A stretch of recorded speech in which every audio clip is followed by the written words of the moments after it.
Hello everyone, this is Sakshi Bishnoi and welcome to Magnet Brains. एक ऐसा channel जहां पर आपको मिलते हैं किंडरगार्टन से लेकर 12th क्लास तक के सारे ही सब्जेक्ट के वीडियो लेक्चर्स बिल्कुल free of cost. Magnet brains कुछ चैप्टर्स या कुछ वीडियोस के बाद में आपसे किसी भी काइंड ऑफ सब्सक्रिप्शन की डिमांड नहीं करता है, क्योंकि हम आपको प्रोवाइड करते हैं आपके सिलेबस के लिए सारे ही वीडियो लेक्चर्स बिल्कुल free of cost and quality content के साथ में। मैग्नेट ब्रेन सिर्फ और सिर्फ आपको आपकी स्कूल एजुकेशन के लिए प्रिपेयर नहीं करवाता, बल्कि आप लोगों को यहाँ पर मिलेंगे कुछ आपके कॉम्पिटिटिव से रिलेटेड भी courses like NTSC, olympiad and many more. So that means आप लोग मैग्नेट ब्रेन से सब कुछ पढ़ सकते हो एकदम free of cost and with quality content. इसी के साथ में स्टूडेंट्स हम लोग स्टार्ट करते हैं हमारा जो ये लेक्चर होने वाला है, जिसमें हम लोग पढ़ेंगे अपनी क्लास 11th इकोनॉमिक्स में जो हमारी बुक है दैट इज माइक्रो इकोनॉमिक्स, उसका जो चैप्टर 3 है प्रोडक्शन एंड कॉस्ट, इसके most important questions. Okay, most important questions. तो बेसिकली इसमें क्या वो क्वेश्चंस हम करेंगे जो कि एग्जाम में पूछे जाएंगे। नॉट नेसेसरली, मैं ये नहीं बोल रही हूँ कि मैं जो क्वेश्चन बता रही हूँ बस इतना पढ़ लो हो जाएगा, आपको पढ़ना पूरा है। लेकिन मैं इतना एश्योरेंस दे सकती हूँ आपको कि मैंने आप लोगों के लिए हर एक काइंड ऑफ क्वेश्चन यहाँ पर लिया है। तो अगर आपकी प्रिपरेशन आपने अच्छे से की है तो आई कैन बेट कि हाँ भाई आपके जो है ना, आपको यहाँ पर सारे क्वेश्चंस आपको इजीली बनने वाले हैं। प्रोडक्शन एंड कॉस्ट बहुत ही इजी है चैप्टर हमारा, आई गेस आप लोगों को अच्छे से पता है, अच्छे से आप लोगों ने उसे समझा है एंड ये मैं आप लोगों से बिल्कुल एक्सपेक्ट करती हूँ और ये आप लोगों के लिए बहुत ही ज़्यादा ज़रूरी है कि अगर आप इसके मोस्ट इंपॉर्टेंट क्वेश्चंस पढ़ रहे हो तो इसके पहले आपका जो पूरा चैप्टर है आप डिटेल में पढ़ चुके हो, क्योंकि अगर आपने नहीं पढ़ा होगा तो आपके लिए ये जो वीडियो है ये यूजफुल नहीं है। ठीक है, इसलिए आप लोगों को सबसे पहले क्या करना है, सबसे पहले जो है अपने सारे जो पूरा जो अपना सिलेबस है ये करना है कंप्लीट। ठीक है, पूरा चैप्टर अच्छे से पढ़ो, डिटेल में पढ़ो, उसके बाद में इन क्वेश्चंस पर आना है आपको।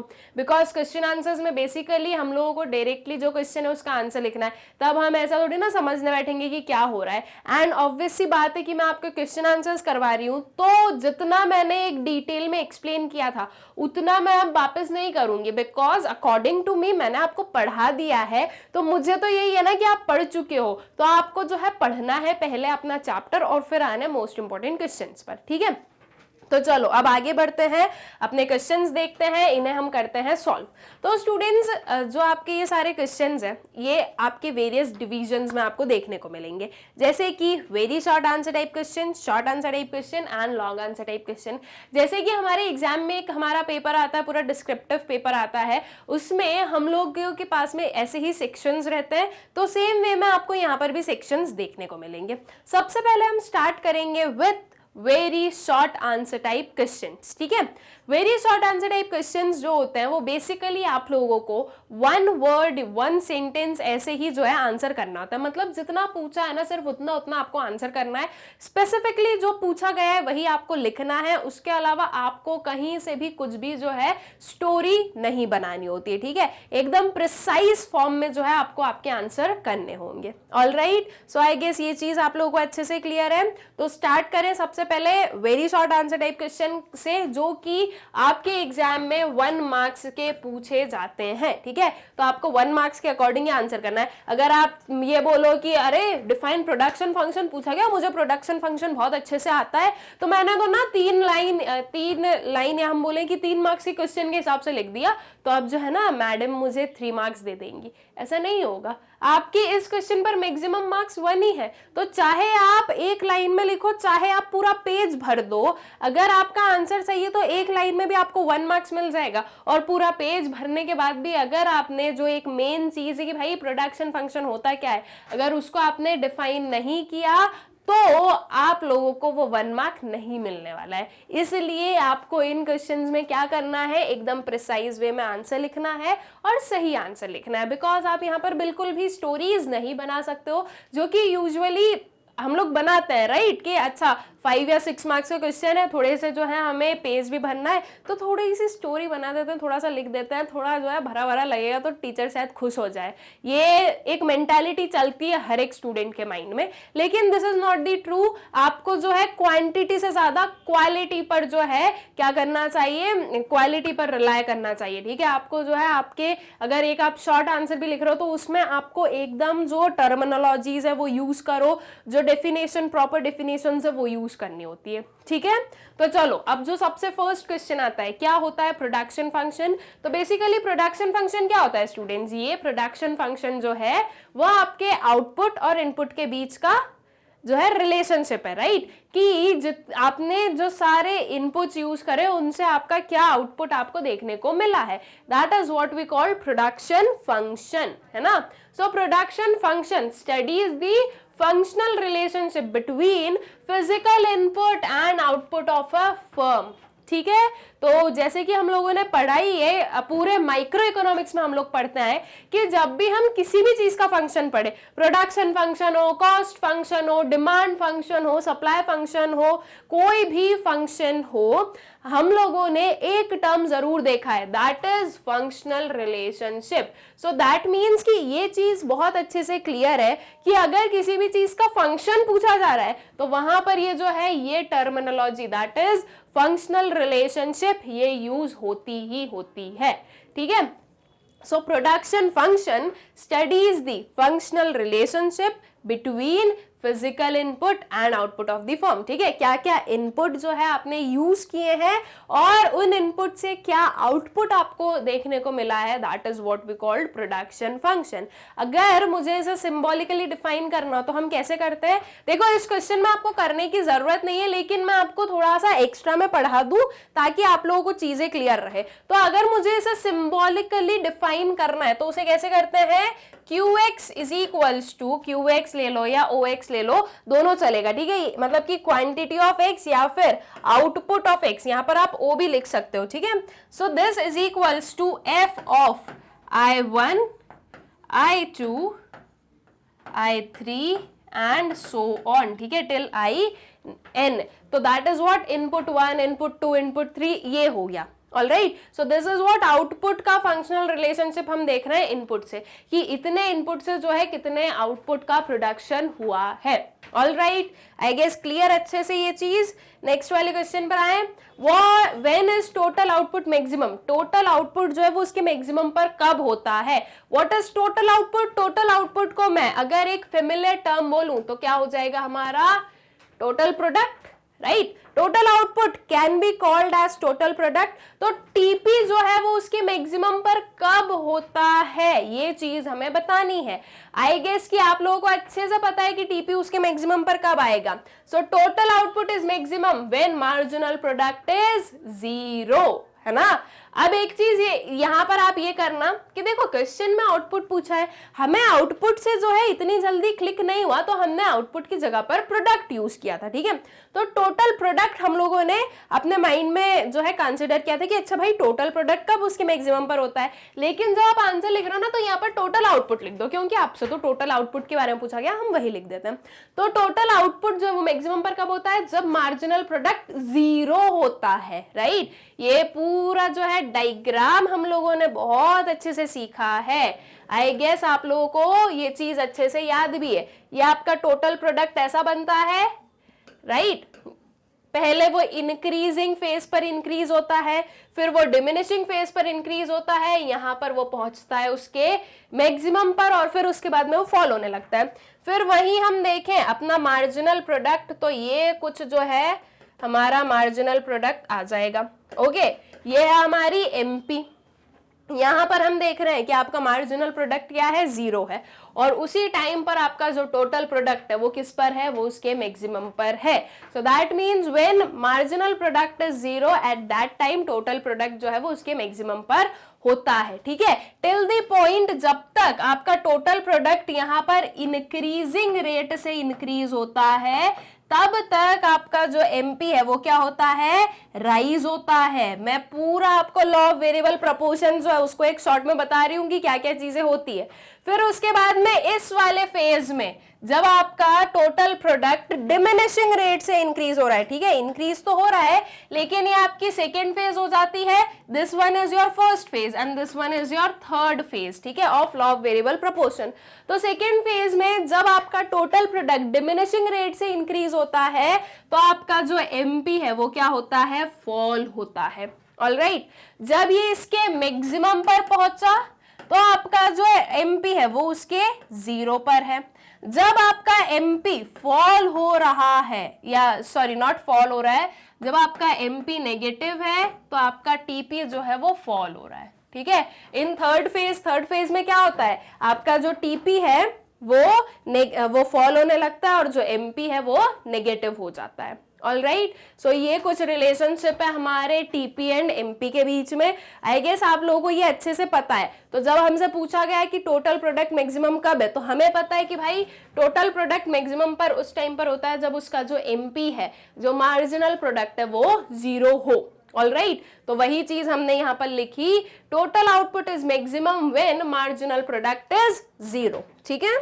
फिर आते हैं नेक्स्ट वाले पर, justify the statement TP increases only when MP increases. क्या स्टेटमेंट हमें जस्टिफाई करनी है कि टीपी इंक्रीज होता है ओनली व्हेन एमपी इंक्रीजेस। अब देखो बहुत ही सिंपल इसका आंसर है। अभी अभी मैंने आपके लिए जो है डायग्राम बनाया था स्टूडेंट्स, ये वाला। इस डायग्राम पर हम वापस आए। क्या बोला जा रहा है क्वेश्चन में कि जो आपका टीपी है वो सिर्फ तब इंक्रीज होता है जब एमपी इंक्रीज होता है। अगर मैं देखूं अपने सेकेंड फेज में क्या हो रहा है, आपका टीपी जो है वो हो रहा है इंक्रीज, राइट। यहां पर जो है टीपी आपका इंक्रीज हो रहा है, लेकिन हम क्या देख रहे हैं कि हमारा जो एमपी है ये हो रहा है फॉल। तो ये जो क्वेश्चन है यहाँ पर कि TP increases only when MP increases, ये गलत है, क्योंकि TP is increasing at that time when MP is falling. ये भी हमने देखा कि भाई जब एमपी फॉल हो रहा है तब भी तो टीपी इंक्रीज हो रहा है। तो आपका ये जो स्टेटमेंट है ये क्या है, दिस स्टेटमेंट इज रॉन्ग। और वो रॉन्ग क्यों है, बिकॉज जो हमारी सेकेंड फेज होती है of law of variable proportion, उसमें हम लोगों ने देखा है कि इवन अगर एमपी फॉल हो रहा है तो भी आपका जो टीपी है वो इंक्रीज होता है। ऑलराइट, तो चलो अब इसका जो है आंसर हम लोग बता दें। So above statement is false. Okay, अब ये जो फॉल्स लिखा है इसे आप थोड़ा सा हाईलाइट करके भी लिख सकते हो, आप इसे अंडरलाइन कर सकते हो, ठीक है। MP is the rate of change in TP. MP क्या है, rate of change in TP है। Hence when MP rises, TP rises at a rising rate, that is increasing rate, ठीक है। However, when MP falls but remains positive, TP will still rise though at a diminishing rate. अब वो जो था हमारा पूरा जो हमने अभी डायग्राम देखा उसको एक सही मैनर में हमने एक्सप्लेन कर दिया कि भाई MP क्या है, MP है आपका rate of change in TP, ठीक है। तो जब MP राइज होता है तब तो TP राइज होता ही होता है। ओके, तो जब MP राइज होता है तब TP राइज होता है उसकी इंक्रीजिंग रेट से, लेकिन जब MP फॉल होता है बट वो पॉजिटिव है, ये चीज जरूर लिखना कि MP फॉल हो रहा है लेकिन वो पॉजिटिव है, ठीक है। तो अगर जब तक वो पॉजिटिव फेज में रहता है तब तक आपका TP राइज होगा एट अ डिमिनिशिंग रेट। अगर MP नेगेटिव चला जाए तब हम बोलते हैं कि TP फॉल हो रहा है, ठीक है। जब तक MP आपका नेगेटिव नहीं है तब तक आपका TP राइज ही होगा, ठीक है। ये चीज ध्यान रखना, अगर MP नेगेटिव हो गया है तो फिर आपका जो TP है वो फॉल होगा। Alright, so I guess question clear है आप लोगों को अच्छे से, ठीक है। फिर आ जाए नेक्स्ट वाले क्वेश्चन पर। Give meaning of returns to a factor. किस चीज का मीनिंग हमें बताना है, रिटर्न्स टू अ फैक्टर का जो है मतलब बताओ। तो अब रिटर्न्स टू अ फैक्टर क्या है students, returns to a factor is the behaviour of output when only one variable of production is increased in short run and fixed remain constant and fixed factor remain constant, ठीक है। ये एक term और आगे use कर लेना, that is fixed factor. तो return to a factor क्या है, ये वो बिहेवियर है जिसमें कि हम बोलते हैं कि ये वो बिहेवियर है आउटपुट का जो कि सिर्फ और सिर्फ एक वेरिएबल फैक्टर ऑफ प्रोडक्शन को इंक्रीज करने से हमें देखने को मिलता है। दैट मीन्स आपका जो आउटपुट है वो कैसे चेंज हो रहा है अगर सिर्फ वेरिएबल फैक्टर ऑफ इनपुट्स जो है, वेरिएबल फैक्टर्स ऑफ प्रोडक्शन जो है वो इंक्रीज किए जाएं। तो जो फिक्स्ड फैक्टर है वो फिक्स्ड ही रहेंगे, वो कांस्टेंट रहेंगे, ठीक है, क्योंकि ये जो आपका रिटर्न्स टू अ फैक्टर है ये हम देखते हैं इन शॉर्ट रन। तो शॉर्ट रन जो टाइम पीरियड होता है इसमें हम लोगों ने पढ़ा है कि शॉर्ट रन में कुछ जो आपके इनपुट्स होते हैं वो वेरिएबल होते हैं और कुछ इनपुट्स आपके फिक्स्ड होते हैं। तो इन शॉर्ट रन आप जो हो आपका प्रोडक्शन बढ़ा सकते हो only by increasing variable factor. आप फिक्स्ड फैक्टर चेंज नहीं कर सकते हो बिकॉज वो शॉर्ट रन है। और अगर मैं बात करूं लॉन्ग रन की, तो लॉन्ग रन में क्या होता है स्टूडेंट्स, लॉन्ग रन एक ऐसा टाइम पीरियड है जिसमें कि सारे ही फैक्टर्स हमारे कैसे होते हैं, सारे ही फैक्टर्स हमारे वेरिएबल होते हैं। दैट मीन्स कि लॉन्ग रन एक ऐसा टाइम पीरियड होता है जिसमें आप आपका आउटपुट बढ़ा सकते हो with increasing fixed factors also, क्योंकि वो इतना एक लॉन्ग टाइम पीरियड होता है कि उसमें आप आपके फिक्स्ड फैक्टर्स को इजीली चेंज कर पाते हो। ठीक, तो आई गेस क्लियर है। तो शॉर्ट रन आपको बताना जरूरी है बिकॉज जो हमारा रिटर्न्स टू फैक्टर है वो हम अपने शॉर्ट रन में देखते हैं, और शॉर्ट रन में जब फिक्स्ड फैक्टर और वेरिएबल फैक्टर दो हैं तो फिक्स्ड फैक्टर क्या रहेंगे, ये हैं आपके कांस्टेंट, ठीक है, फिक्स्ड फैक्टर रिमेन्स कांस्टेंट और जो आपके वेरिएबल फैक्टर्स ऑफ प्रोडक्शन है वो इंक्रीज किए जाते हैं। तो जब सिर्फ और सिर्फ वेरिएबल फैक्टर्स जो हैं वो अगर इंक्रीज हो रहे हैं तो उसकी वजह से आउटपुट कैसा बिहेव कर रहा है, मतलब कि जो आउटपुट है वो कब इंक्रीज हो रहा है कब डिक्रीज हो रहा है, ये जो पूरा बिहेवियर है इसे हम बोलते हैं returns to a factor. All right, I guess clear है ये चीज अच्छे से आप लोगों को, ठीक है। फिर आगे चले नेक्स्ट वाले क्वेश्चन पर आते हैं। What do you understand by the term point of inflection? बहुत ही इंपॉर्टेंट मैं बोल सकती हूँ इस क्वेश्चन को बिकॉज पॉइंट ऑफ इन्फ्लेक्शन आप लोगों को पता होना चाहिए। ये जो ऐसी छोटी छोटी सी चीजें होती है ना, यही तो आप लोगों से पूछ ली जाती है कि बताओ भाई ये क्या है। तो point of inflection I guess आप लोगों को पता है क्या होता है। पॉइंट ऑफ इन्फ्लेक्शन एक ऐसा पॉइंट होता है जब ये जो अपना टोटल प्रोडक्ट है ये अपने इंक्रीजिंग फेज से डिमिनिशिंग रेट ऑफ इंक्रीज पर जाता है, ठीक है। दैट मीन्स जो आपका पॉइंट ऑफ इन्फ्लेक्शन है ये आपका वो पॉइंट है, या वो हम बोलेंगे कि वो एक पॉइंट है जहां पर जो टीपी की रेट है, okay, rate of increasing total product जो है उसका जो हम बोलेंगे कि उसकी जो स्पीड है वो चेंज होती है, ठीक है। That is what we call point of inflection. तो इसे आप एक्सप्लेन कैसे करोगे, this is that point at which जो टीपी है वो इंक्रीजिंग रेट से डिमिनिशिंग रेट में शिफ्ट होता है, ओके।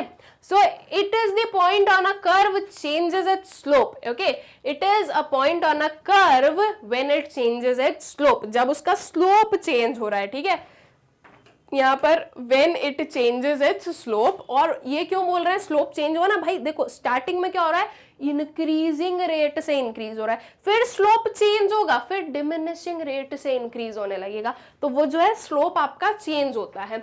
से from increasing at an increasing rate to increasing at a diminishing rate and vice versa, ठीक है। दोनों चीज हो सकती है कि क्या हो रहा है, इंक्रीज हो रहा है इंक्रीजिंग रेट से, और फिर वो है जो क्या हो गया कि इंक्रीज होने लगा डिमिनिशिंग रेट पर and vice versa. That means कि पॉइंट ऑफ इन्फ्लेक्शन बेसिकली क्या बता रहा है कि आपका जो है स्लोप जो है कर्व पर जो आपका जो स्लोप है वो हो रहा है चेंज, ठीक है।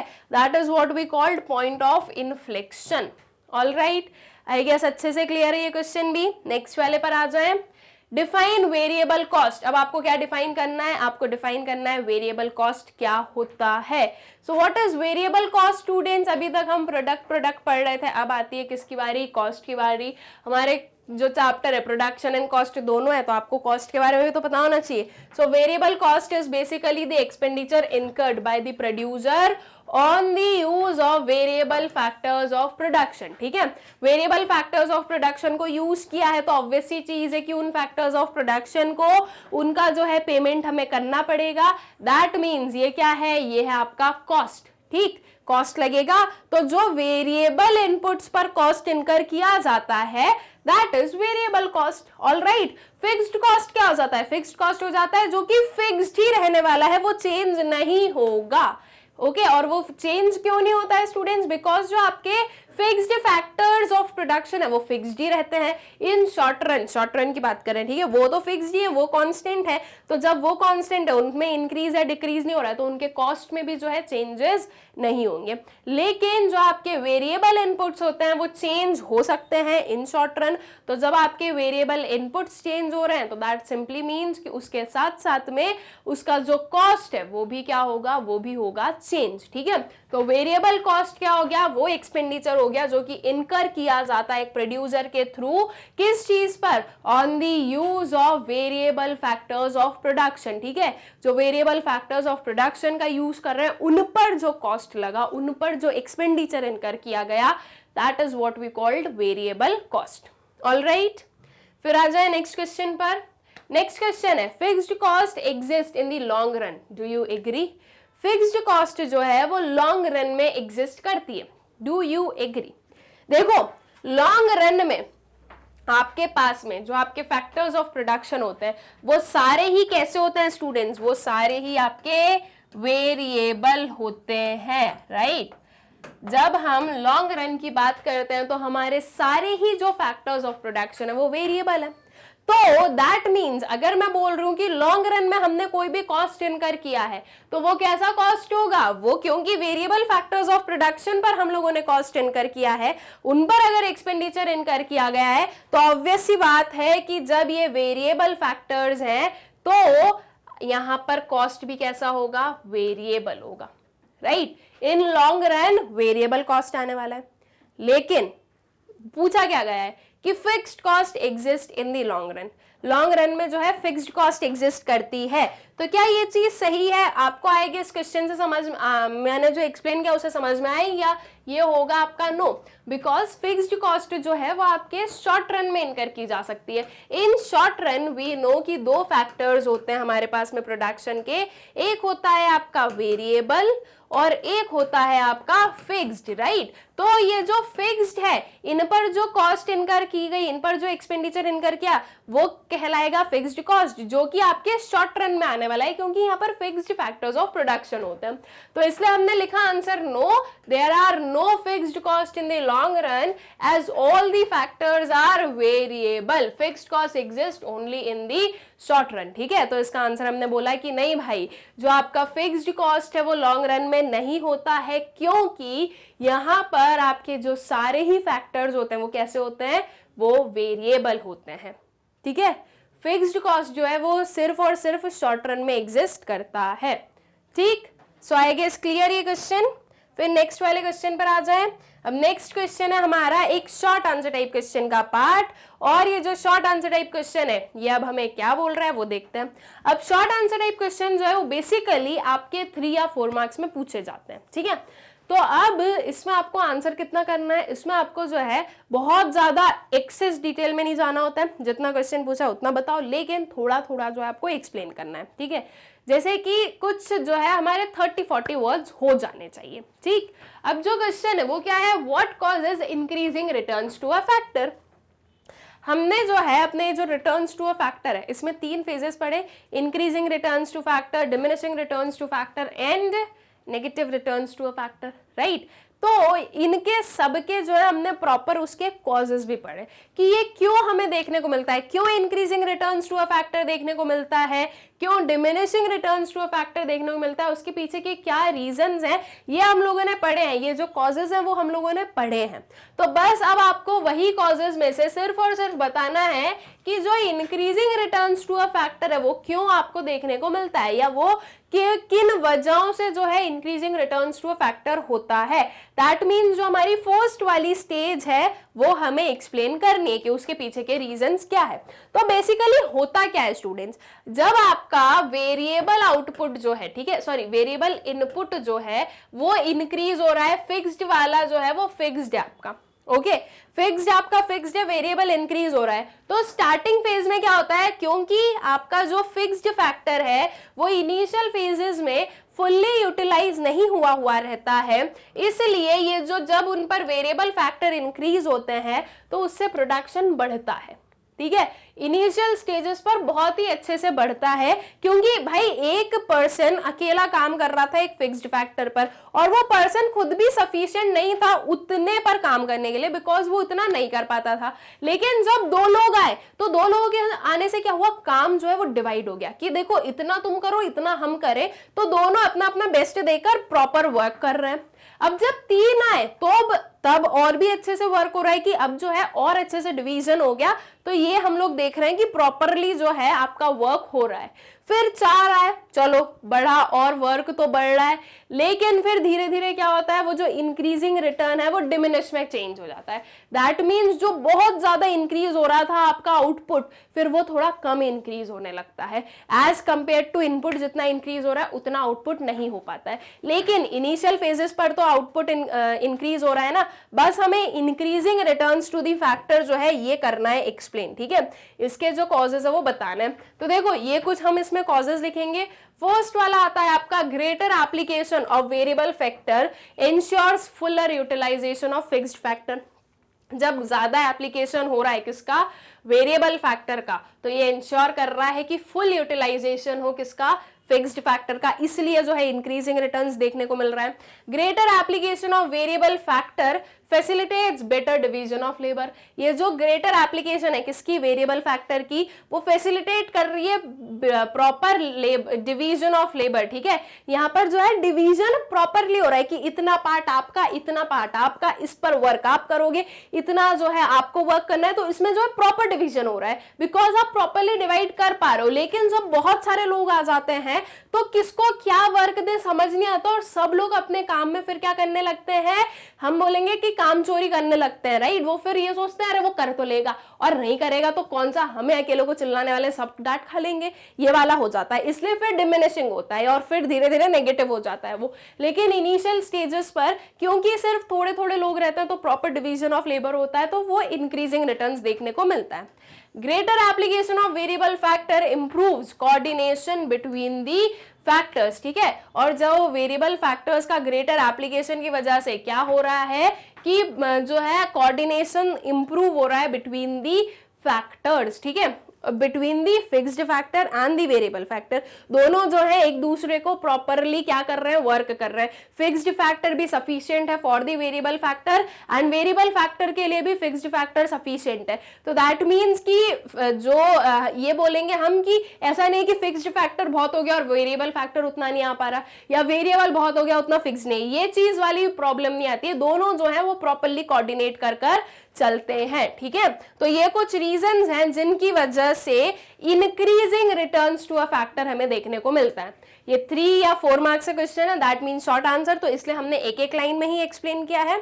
लेकिन अगर मान लो ये लॉन्ग आंसर में आता तो हमने जो प्रॉपरली पूरा डिफाइन करके पढ़ा है वो प्रॉपरली आपको पूरा लिखना होगा, ठीक है, तभी आपको जो है लॉन्ग आंसर के अकॉर्डिंग मार्क्स मिलेंगे। ओके, तो आई गेस क्वेश्चन आप लोगों को हो गया है अच्छे से क्लियर। फिर आता है next question, define production function distinguish between short run and long run production functions, ठीक है। हमें क्या करना है, हमें प्रोडक्शन फंक्शन समझाना है, जो कि आप लोगों ने आपके very short answer type question में भी समझाया था, लेकिन वहां पर आपने वेरी शॉर्ट आंसर के हिसाब से समझाया था और यहाँ पर आपको थोड़ा सा लॉन्ग में समझाना है, ठीक है। तो आपको प्रोडक्शन फंक्शन बताना है और उसी के साथ में आपको जो है शॉर्ट रन और लॉन्ग रन जो है ये एक्सप्लेन करना है, ठीक है, कि शॉर्ट रन और लॉन्ग रन प्रोडक्शन फंक्शंस क्या होते हैं। तो चलो इसका आंसर देख लेते हैं। मीनिंग तो मैं आपको ऑलरेडी समझा ही चुकी हूँ पहले भी, ठीक है, इसलिए मैं बहुत ज्यादा मीनिंग पर ना फोकस कर हम लोग अपना जो आंसर है वहां पर आ जाए। तो अ production function is a technological relationship between physical inputs and physical outputs of a good which shows the maximum outputs that can be produced with combination of inputs. ठीक है, तो ये क्या है, प्रोडक्शन फंक्शन क्या है, एक टेक्नोलॉजिकल रिलेशनशिप है. टेक्नोलॉजिकल की जगह पर आप फंक्शनल भी लिख सकते हो. So a production function is the technological or a functional relationship between physical inputs and physical outputs of a good which shows the maximum outputs that can be produced with the combination of inputs. ठीक है, जो production function है वो हमें functional relationship बता रहा है physical input और आउटपुट के बीच में, जो कि हमें शो करता है कि मैक्सिमम आउटपुट आप कितना जो है प्रोड्यूस कर सकते हो with the given inputs. ठीक है, mathematically the production function can be written as qx is equals to f of i1 i2 i3 i4 and so on. ठीक है, तो यहाँ पर आपका qx क्या हो गया, ये हो गई आपकी physical output of commodity x and i1 till in is the physical inputs required in the production of output x. ठीक है, तो आई गेस क्लियर है आप लोगों को प्रोडक्शन फंक्शन का जो प्रॉपर मीनिंग है. उसके बाद में अब आता है हमारे पास में long run production function and short run production function. अब ये दोनों क्या है ये समझे. तो लॉन्ग रन प्रोडक्शन फंक्शन में क्या हो जाएगा students, it is a constant proportion type production function in which factor ratio remains constant no matter what the level of output is. And short run production function की बात करें तो it is a variable proportion type production function in which factor ratio changes with change in the level of output. ठीक है, so basically क्या है long run production function जो है, इसमें आपके पास में फिक्स्ड भी है, फिक्स्ड फैक्टर्स ऑफ प्रोडक्शन भी है एंड यहाँ पर लॉन्ग रन की बात कर रहे हैं तो सारे क्या है variable. I am so sorry, long run में सारे होते हैं वेरिएबल एंड शॉर्ट रन में क्या है, शॉर्ट रन में आपके पास में फिक्स्ड फैक्टर ऑफ प्रोडक्शन भी है and variable factor of production भी होते हैं. राइट, ये दोनों होते हैं जब हम शॉर्ट रन की बात करें, और जब हम लॉन्ग रन की बात करें तो सारे ही क्या है वेरिएबल है. तो दैट मीन्स लॉन्ग रन में आपके जो सारे इनपुट्स हैं वो चेंज हो सकते हैं, आपके फिक्स्ड इनपुट्स भी चेंज हो सकते हैं, आपके वेरिएबल इनपुट्स भी चेंज हो सकते हैं. तो यहाँ पर जो आपके लॉन्ग रन में जो आपका रेशियो है, ठीक है, किसमें चेंज जो होते हैं आपके ये जो वेरियस इनपुट्स है उनमें जो रेशियो है वो कांस्टेंट होता है. ठीक है, वो दोनों चेंज हो रहे हैं. अगर आपका वेरिएबल आउटपुट बढ़ रहा है आपका फिक्स्ड आउटपुट भी बढ़ता है, वेरिएबल आउटपुट आपको कम होता हुआ दिख रहा है तो सेम वे में आप जो फिक्स्ड नॉट आउटपुट इनपुट. ठीक है, तो दैट मीन्स अगर आपका एक इनपुट बढ़ता है तो दूसरा भी इंक्रीज होता है in the long run production function. That means ये क्या है constant proportion type production function है. और अगर हम शॉर्ट रन की बात करें तो ये क्या है variable proportion type production function है, जिसमें ये जो फैक्टर रेशियो ये चेंज होता है with change in level of output. ठीक है, जो फैक्टर का रेशियो है वो चेंज होता है. दैट मीन्स आपका जो दोनों फैक्टर्स है वो सेम इंक्रीज या डिक्रीज नहीं होते हैं. ठीक है, फिर output is sought to be increased by increasing the application of all factors. ठीक है, जो आउटपुट है वो क्या बोल रहे हैं हम, is sought to be increased by increasing the application of all factors. सारे ही फैक्टर्स की एप्लीकेशन से जो है आउटपुट इंक्रीज किया जाता है. लेकिन जब हम बात करते हैं शॉर्ट रन में तो वी नो यहाँ पर वेरिएबल और फिक्स्ड अलग अलग है. तो output is sought to be increased by increasing the application of one variable factor only. ठीक है, या फिर हम ये बोले कि वेरिएबल फैक्टर्स ओनली, ये वन नहीं लिखोगे तो भी कोई दिक्कत नहीं है. ठीक है, क्योंकि आपने वेरिएबल फैक्टर टर्म ले लिया. आप या तो बोलते हैं वन फैक्टर ओनली या फिर वेरिएबल फैक्टर ओनली. ठीक है, फिर आपका लॉन्ग रन में हम लिख रहे हैं scale of production tends to change with the change in the level of output. जो स्केल ऑफ प्रोडक्शन है वो चेंज हो रहा है किससे, जो change in level of output है उससे. स्केल, ओके, दैट मीन्स किस स्केल पर आप लार्ज स्केल स्मॉल स्केल किस पर आप जो प्रोडक्शन कर रहे हो. ठीक है, that is what we call scale of production. और जब हम बात कर रहे हैं शॉर्ट रन में तो यहाँ पर स्केल कांस्टेंट रहेगा, क्योंकि यहाँ पर आपके जो फिक्स्ड फैक्टर्स हैं वो फिक्स्ड ही हैं, इसलिए उस पर्टिकुलर टाइम पर जो स्केल है वो कैसा रहेगा, कांस्टेंट रहेगा.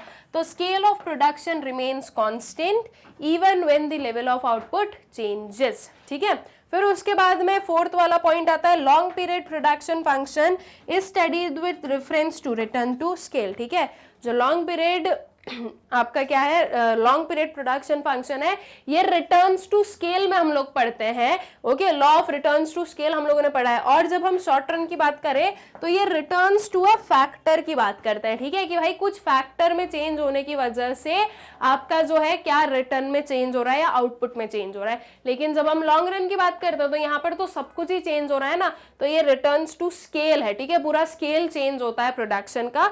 इसलिए हम इसमें जो है किसके रेफरेंस में पढ़ते हैं, long run production function returns to scale के रेफरेंस में, और जो आपका शॉर्ट रन है वो रिटर्न्स टू अ फैक्टर के रेफरेंस में। All right, so I guess clear हो गई ये चीज आप लोगों को अच्छे से।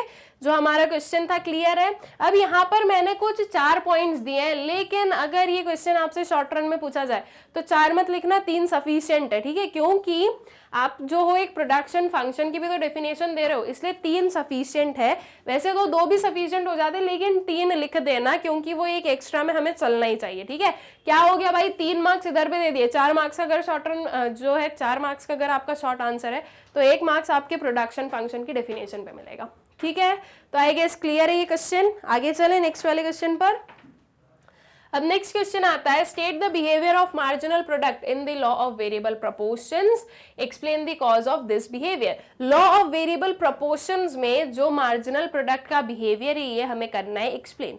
नाउ देखो स्टूडेंट्स, जो लॉ ऑफ वेरिएबल प्रोपोर्शन है उसमें बेसिकली अगर हम मार्जिनल प्रोडक्ट को एक्सप्लेन करना चाह रहे हैं तो हम ये भी बोल सकते हैं कि वो क्या है, वो एक आपका लॉ ऑफ डिमिनिशिंग रिटर्न्स हो रहा है। That means law of diminishing return में हम लोग जो लॉ ऑफ वेरिएबल प्रोपोर्शन में टीपी एमपी दोनों पढ़ते हैं, लॉ ऑफ डिमिनिशिंग रिटर्न्स में हम सिर्फ एमपी पढ़ते हैं ना, तो सेम आप बोल सकते हो इस चीज में कि ये जो लॉ ऑफ वेरिएबल प्रोपोर्शन है वो कहीं ना कहीं आपका लॉ ऑफ डिमिनिशिंग रिटर्न से कोइंसाइड हम उसको करवा देते हैं। वैसे तो आप अगर लिखना चाहो तो आप इस वे में भी लिख सकते हो, और आप जो लॉ ऑफ वेरिएबल प्रोपोर्शन की हेल्प से भी लिख सकते हो। लॉ ऑफ वेरिएबल प्रोपोर्शन की हेल्प से कैसे लिखोगे, आप लिखोगे एलवीपी। एलवीपी में क्या हो रहा है, जो टीपी है वो पहले इंक्रीज होता है with increasing rate, at that time जो आपका मार्जिनल प्रोडक्ट है वो क्या होता है, वो भी इंक्रीज होता है। फिर टीपी जो है वो डिमिनिशिंग रेट से इंक्रीज होता है, तो आपका मार्जिनल प्रोडक्ट जो है वो फॉल होने लगता है एंड फाइनली वो नेगेटिव हो जाता है, ठीक है। तो ये चीज आप लोग जो हो लिख सकते हो। अदरवाइज आप इस वे से भी बता रहे हो कि इस बिहेवियर को हम लॉ ऑफ डिमिनिशिंग रिटर्न्स भी कहते हैं, और इसका मतलब क्या है कि जब more and more units of the variable factor are employed with fix factor then marginal product of the variable factor must fall, ठीक है। जब ज्यादा से ज्यादा यूनिट्स जो हैं वो आप क्या कर रहे हो, जब आप ज्यादा से ज्यादा यूनिट्स को एम्प्लॉय कर रहे हो of variable factor with fix factor, तो जो आपका मार्जिनल प्रोडक्ट है वो फॉल होगा ही होगा, दैट मस्ट फॉल। वो इंक्रीज होकर क्या होता है, वो फॉल होता है।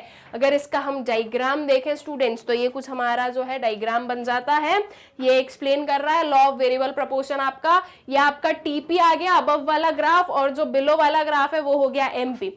तो आप देख रहे हो कि यहाँ पर जो है आपका यूनिट्स ऑफ वेरिएबल फैक्टर है, फिक्स्ड फैक्टर तो कांस्टेंट है, वी नो। यूनिट्स बढ़ते जा रहे हैं, तो जैसे ही आपके यूनिट्स ऑफ वेरिएबल फैक्टर बढ़ रहे हैं तो पहले आपका जो है एमपी इंक्रीज हुआ, लेकिन उसके बाद में आपका एमपी जो है वो फॉल होने लग गया, and that will keep on falling अगर आप जो हो आपके यूनिट्स ऑफ वेरिएबल फैक्टर को बढ़ाते जाओगे तो, ठीक है। और वहीं हम इसका रिलेशनशिप टीपी के साथ में देख लें तो देखो टीपी यहाँ पर जो है फर्स्ट स्टेज में इंक्रीजिंग रेट से इंक्रीज हो रहा है, ये हुआ उसका पॉइंट ऑफ इन्फ्लेक्शन जहां से उसने जो है अपना स्लोप जो है वो चेंज किया, और यहाँ पर हम लोग देख रहे हैं कि ये डिमिनिशिंग रेट से इंक्रीज हो रहा है, तो आपका एमपी हो रहा है फॉल, और फिर टीपी जो है वो फॉल होने लगा तो एमपी बन गया आपका नेगेटिव, ठीक है। तो इस वे से जो है आपका ये जो लॉ ऑफ वेरिएबल प्रोपोर्शंस है हम उसे करते हैं एक्सप्लेन। अब हमें क्या एक्सप्लेन करना है इसके आगे, ये जो इसके तीनों फेजेस हैं, कब ये इंक्रीज हो रहा है, कब ये फॉल है और पॉजिटिव है, एंड कब ये नेगेटिव बन रहा है, ये जो तीनों फेजेस हैं ये हमें एक्सप्लेन करने हैं और उसके क्या रीजंस हैं वो हमें बताने हैं। तो it is seen that marginal product first rises then falls and finally becomes negative. ये हमने देखा कि ये पहले राइज हुआ, देन ये फॉल हुआ, और फाइनली वो क्या हो गया, नेगेटिव बन गया है, ठीक है। So MP increases in the stage 1 due to, जो MP है वो ये stage 1, ये phase 1 है, phase 2 एंड phase 3 है, ठीक है। तो ये जो stage 1 है इसमें इंक्रीज हो रहा है किस रीजन से, इंक्रीजिंग रिटर्न्स हमें क्यों देखने को मिल रहा है, ठीक है, fuller utilisation of variable factor. अब जो हम लोगों ने पढ़े अपने लॉ ऑफ वेरिएबल प्रोपोर्शन में, तीनों ही जो हमारे फेजेस हैं उसके कॉजेस, वो तीनों ही कॉजेस हमें यहाँ पर एक्सप्लेन कर देना। क्या है, Fuller use of variable factor, जो वेरिएबल फैक्टर है उसका फुल यूटिलाइजेशन हो रहा है, ठीक है, फुलर यूज हो रहा है। क्यों, कैसे हो रहा है, क्योंकि जब फिक्स्ड फैक्टर आपका कांस्टेंट है और इनिशियली जब आप वेरिएबल फैक्टर को बढ़ा रहे हो तो ये जो वेरिएबल फैक्टर है वो अच्छे से वर्क कर रहा है और उनके पास में एक सफिशिएंट जो है फिक्स्ड फैक्टर है जिस पर वो अच्छे से वर्क कर सके। तो प्रॉपर डिवीजन ऑफ लेबर जो है वो हो रहा है, उसकी वजह से जो आपके वेरिएबल फैक्टर है वो फुल्ली यूटिलाइज हो रहे हैं, साथ ही साथ जो फिक्स फैक्टर है वो भी फुल्ली यूटिलाइज हो रहा है। दैट इज जो हमारा बी ऑप्शन जो आपका बी वाला पॉइंट बन जाएगा, ठीक है। So as more units are employed, division of labour on specialisation is practised, ठीक है। तो जैसे जैसे ज्यादा यूनिट्स एम्प्लॉय करोगे तो ये जो डिवीजन ऑफ लेबर है ऑन स्पेशलाइजेशन इज प्रैक्टिस्ड, ठीक है।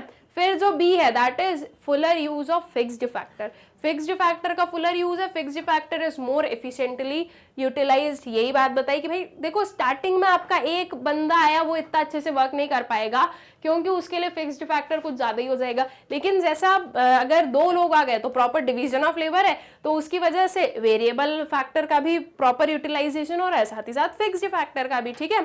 फिर indivisibility of capital and its optimal combination, ठीक है। Capital or fixed factors are indivisible, thus we start with the sub-optional combination of fixed and variable factor and approach the optional combination, ठीक है। जो आपका capital है वो आप divide नहीं कर सकते हो और जो है आप एक ऑप्टिमम कॉम्बिनेशन पर तो जा सकते हो। What is the optimum combination, कि भाई इतने फिक्स्ड फैक्टर पर आपको इतने वेरिएबल फैक्टर जो है एम्प्लॉय करने हैं, तो ये एक हमारा क्या आ जाएगा, ये एक हमारा ऑप्टिमम कॉम्बिनेशन हो जाएगा, ठीक। फिर उसके बाद में आता है next, that is MP falls in stage 2। Stage 2 में क्या हो रहा है, एमपी फॉल हो रहा है, दैट इज डिमिनिशिंग रिटर्न्स हमें देखने को मिल रहा है। तो उसके पीछे के क्या रीजन है, lack of perfect substitute between factors. जो आपका फिक्स्ड फैक्टर और वेरिएबल फैक्टर है वो एक दूसरे के सब्स्टिट्यूट्स नहीं हो सकते। दैट मीन्स हम ये नहीं कर सकते कि हम ज्यादा वेरिएबल फैक्टर बढ़ा रहे हैं तो अब जो है फिक्स्ड फैक्टर को सब्स्टिट्यूट कर दें, नहीं, फिक्स्ड फैक्टर का होना भी जरूरी है, तभी आप जो हो उसमें क्या कर सकते हो, कोई भी काइंड ऑफ प्रोडक्शन कर पाओगे। तो फिक्स्ड फैक्टर का होना जरूरी है और उस पर जो है proper combination of variable factor जरूरी है, ठीक है। जो वेरिएबल फैक्टर है अगर आप बहुत ज्यादा इंक्रीज कर रहे हो तो उसके पीछे क्या होता जा रहा है, अगर वेरिएबल फैक्टर बहुत ज्यादा इंक्रीज होगा तो आपका जो फिक्स्ड फैक्टर है वो कम पड़ जाएगा आपके वेरिएबल फैक्टर के लिए। तो अब जो है प्रॉपर हम ये बोलेंगे कि वो एक दूसरे के सब्स्टिट्यूट तो है नहीं, तो इसलिए अब डिमिनिशिंग रिटर्न मिलेगा, क्योंकि अब क्या होगा, अब होगी काम चोरी काइंड ऑफ, कि ठीक है वो कर देंगे, इस वे से होगा, तो इसलिए जो है ये हमें डिमिनिशिंग रिटर्न्स देखने को मिलेगा। So for example manual labour can compensate for machinery only up to a certain extent, ठीक है। एक मैनुअल लेवल जो है वो मशीनरी के लिए कहाँ तक कंपनसेट कर सकता है, एक सर्टन लेवल तक ही, एक सर्टन एक्सटेंट तक ही जो है कंपनसेट कर सकता है, अदरवाइज वो कंपनसेट नहीं कर पाएगा, राइट। मतलब कि एक जो मशीन है उसकी जगह पर आप अगर 10 लेबर भी खड़े कर दोगे तो वो 10 जो है वो एक मशीन के बराबर नहीं बन सकते, ठीक है। 10 की जगह आप 20 लेबर भी ले आओगे तो भी वो उस मशीन के बराबर नहीं हो सकते। तो दैट मीन्स कि फिक्स्ड फैक्टर जो है वो सब्स्टिट्यूट नहीं किया जा सकता है।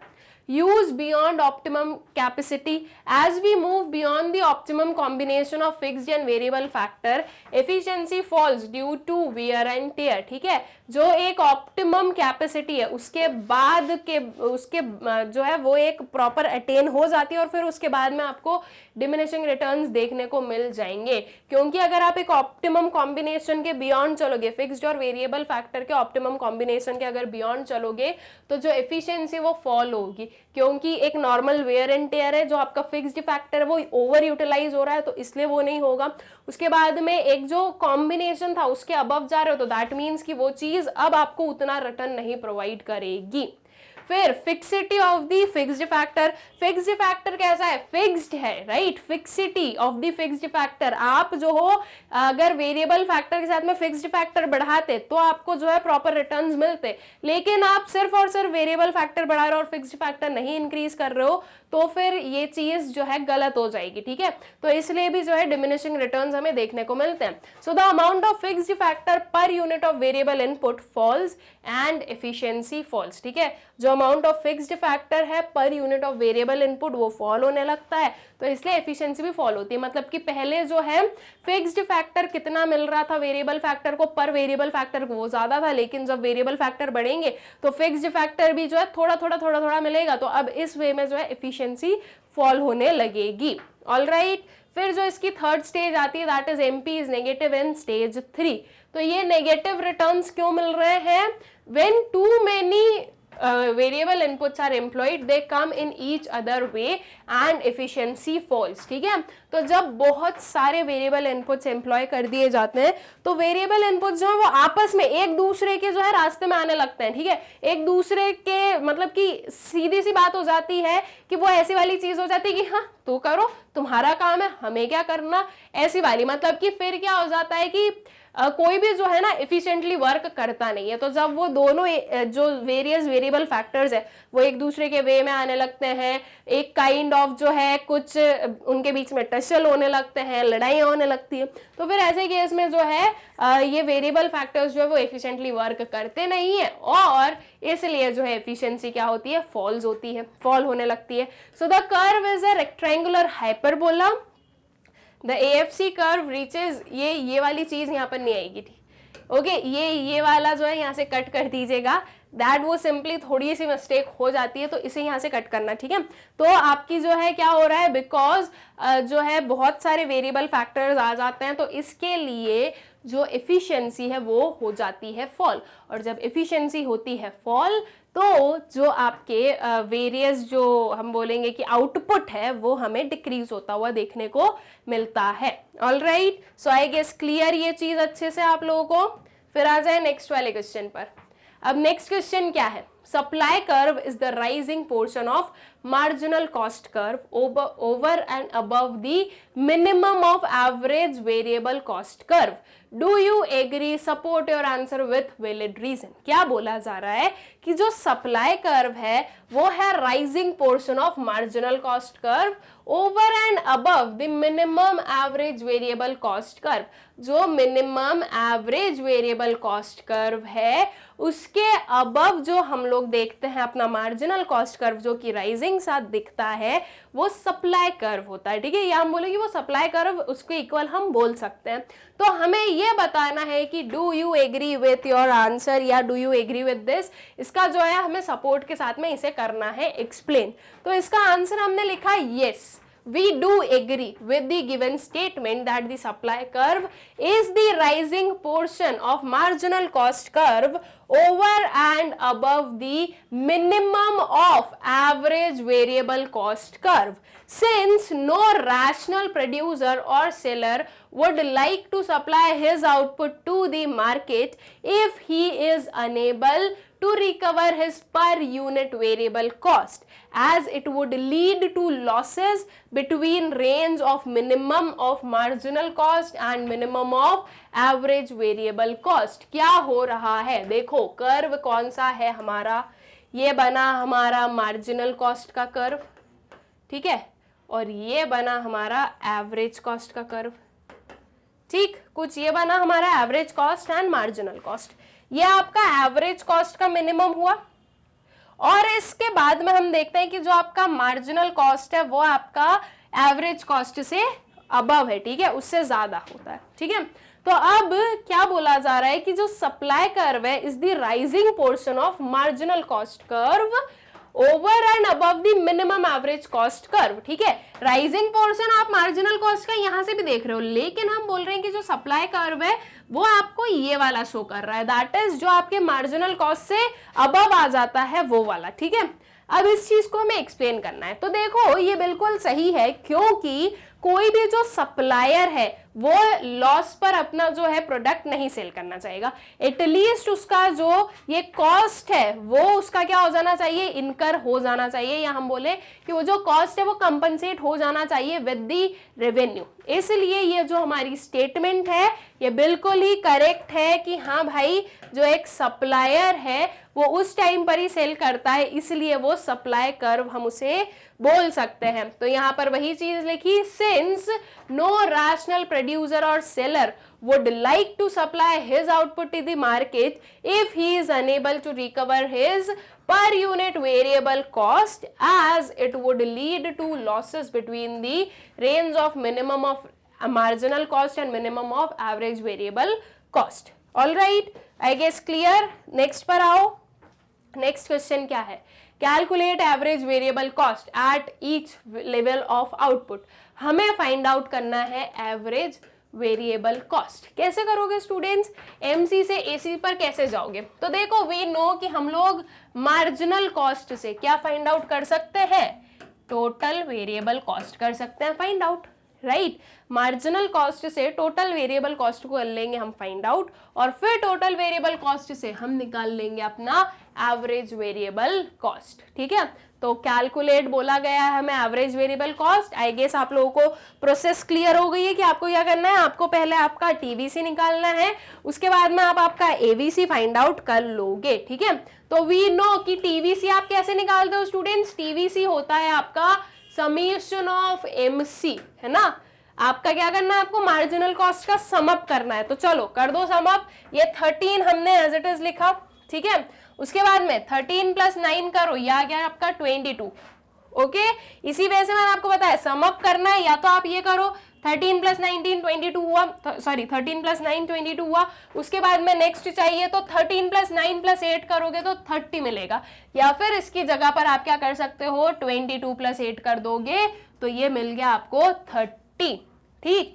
फिर नेक्स्ट क्या कर दो, या तो इन चारों को आप ऐड करो, या सीधा सीधा 30 + 10 किया, ये आ गया हमारे पास में 40। फिर 40 + 15 करने पर ये हो गया हमारे पास में 55, एंड 55 + 17 किया तो ये आ गया 72। वेरिएंस जो हमारे टीवीसी है ये हमने निकाल लिए। अब इस टीवीसी से हम अपना एवीसी निकाल लेते हैं। कैसे फाइंड आउट करेंगे AVC, AVC is equals to TVC divided by units of output, ठीक है। तो TVC divided by units of output कर दोगे तो आपको एवीसी मिल जाएगा, दैट इज 13 डिवाइडेड बाय 1, ये मिल गया आपको 13। फिर 22 डिवाइडेड बाय 2, ये आ गई आपकी कितनी 11। 30 डिवाइडेड बाय 3 कितना हो गया 10।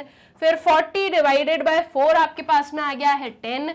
55 डिवाइडेड बाय 5 आ गया आपके पास में 11, एंड 72 डिवाइडेड बाय 6 कितना हो गया 12, ठीक है।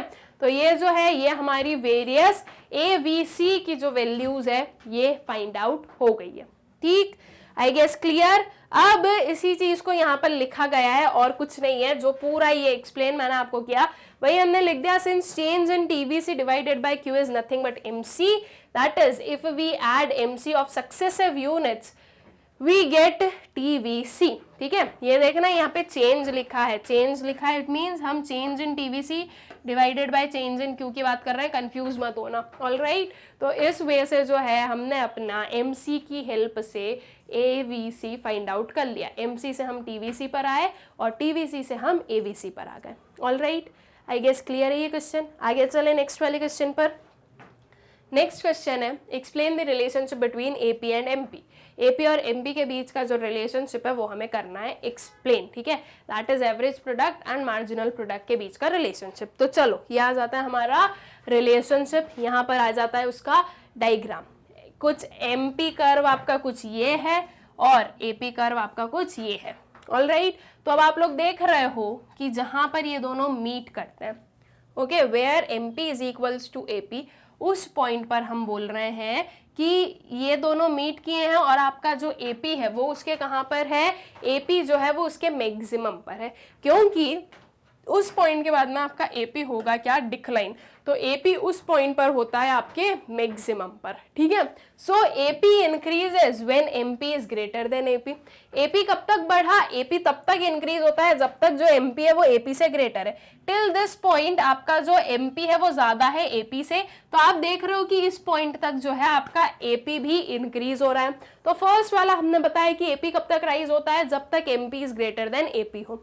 AP is maximum when both MP and AP are equal। AP उसके मैक्सिमम पर है जब AP और MP दोनों एक दूसरे के इक्वल होते हैं तब। AP decreases when MP is less than AP, ठीक है। AP कब डिक्रीज होता है, जब MP क्या है, लेस देन AP है। ये MP आ गया लेस देन AP वाले फेज में, तो अब जो है सॉरी MP आ गया आपके लेस देन AP वाले फेज में। तो अब आप देख रहे हो कि जब ये लेस देन है तो आपका AP फॉल हो रहा है, आपका AP अब आपको इंक्रीजिंग नहीं दिखेगा, ये क्या हो रहा है, ये हो रहा है आपका fall. AP continues to be positive even when MP is zero और negative। AP जो है वो आपका पॉजिटिव ही रहता है अगर MP जो है वो जीरो और इवन नेगेटिव बन जाता है उसके बाद भी। मतलब कि AP फॉल तो होता है, जैसे जैसे MP लेस देन AP बना, AP जो है वो फॉल तो होगा लेकिन वो रहेगा पॉजिटिव ही, ठीक है। सो AP may rise even when MP falls but lies above AP। तो AP जो है वो तब भी राइज होता है जब MP फॉल होता है, लेकिन MP जो है वो किसके अबव होना चाहिए, वो अबव होना चाहिए AP के। यहाँ पर हम लोग देख रहे हैं कि MP हो रहा है इस वाले फेज में फॉल, लेकिन आपका AP जो है वो इंक्रीज ही हो रहा है। तो आपका MP जब फॉल होता है तब भी आपका AP इंक्रीज हो सकता है, बस उसके लिए एक कंडीशन है। वो कंडीशन क्या है कि जो आपका MP है वो अबव AP होना चाहिए, मतलब कि जो MP की वैल्यूज है वो AP की वैल्यूज से ज्यादा होनी चाहिए। अगर MP आपका ज्यादा है AP से तो AP आपका राइज होता है। एट द मोमेंट MP और AP इक्वल होते हैं तो AP उसके मैक्सिमम पर हो जाता है, और जैसे ही MP जो है वो बिलो AP आता है तो आपका AP फॉल होने लगता है। ऑलराइट, AP रहेगा हमेशा पॉजिटिव, लेकिन AP जो है वो फॉल होना स्टार्ट कर देता है। ऑलराइट, सो आई गेस कि AP और MP का जो रिलेशनशिप है आप लोगों को अच्छे से क्लियर है। ऐसे क्वेश्चंस पूछे जाए, एक्सप्लेन करो, साथ में डायग्राम बनाओ, तो ये बेस्ट चीज होती है, ठीक। फिर आता है next question, production of gift packs 1 week before Diwali falls in which period. Diwali के 1 वीक पहले जो है गिफ्ट पैक्स का जो प्रोडक्शन है वो फॉल हो रहा है, तो ये कौन से पीरियड में फॉल हो रहा है, दैट मीन्स कौन से टाइम पीरियड में फॉल हो रहा है, हमें ये बताना है। ये लॉन्ग रन में फॉल हो रहा है या ये शॉर्ट रन में फॉल हो रहा है। तो देखो स्टूडेंट्स, क्या है, 1 वीक की बात की जा रही है कि दिवाली के 1 वीक पहले की हम लोग बात कर रहे हैं, ठीक है। तो 1 वीक जो टाइम पीरियड होता है, क्या हम उसमें अपनी जो मशीनरीज है, अपना जो फिक्स्ड एसेट है, उसे एकदम से कम कर सकते हैं क्या? अगर हमें फिक्स्ड एसेट्स को कम करना है, ज्यादा करना है, तो उसके लिए हमें थोड़ा लॉन्ग पीरियड तो चाहिए ही चाहिए। एटलीस्ट मैं बोलूँ तो 1 मंथ, ये एटलीस्ट बोल रही हूँ। बाकी अगर हम फिक्स्ड एसेट्स की बात करें तो हमें इन्हें चेंज करने के लिए एक जो है एडिक्वेट टाइम रिक्वायर्ड होता है, लेकिन वो 1 वीक तो नहीं हो सकता, क्योंकि 1 वीक में हम ना ही किसी फिक्स्ड एसेट को बढ़ा पाएंगे और ना ही हम उसे कम कर पाएंगे।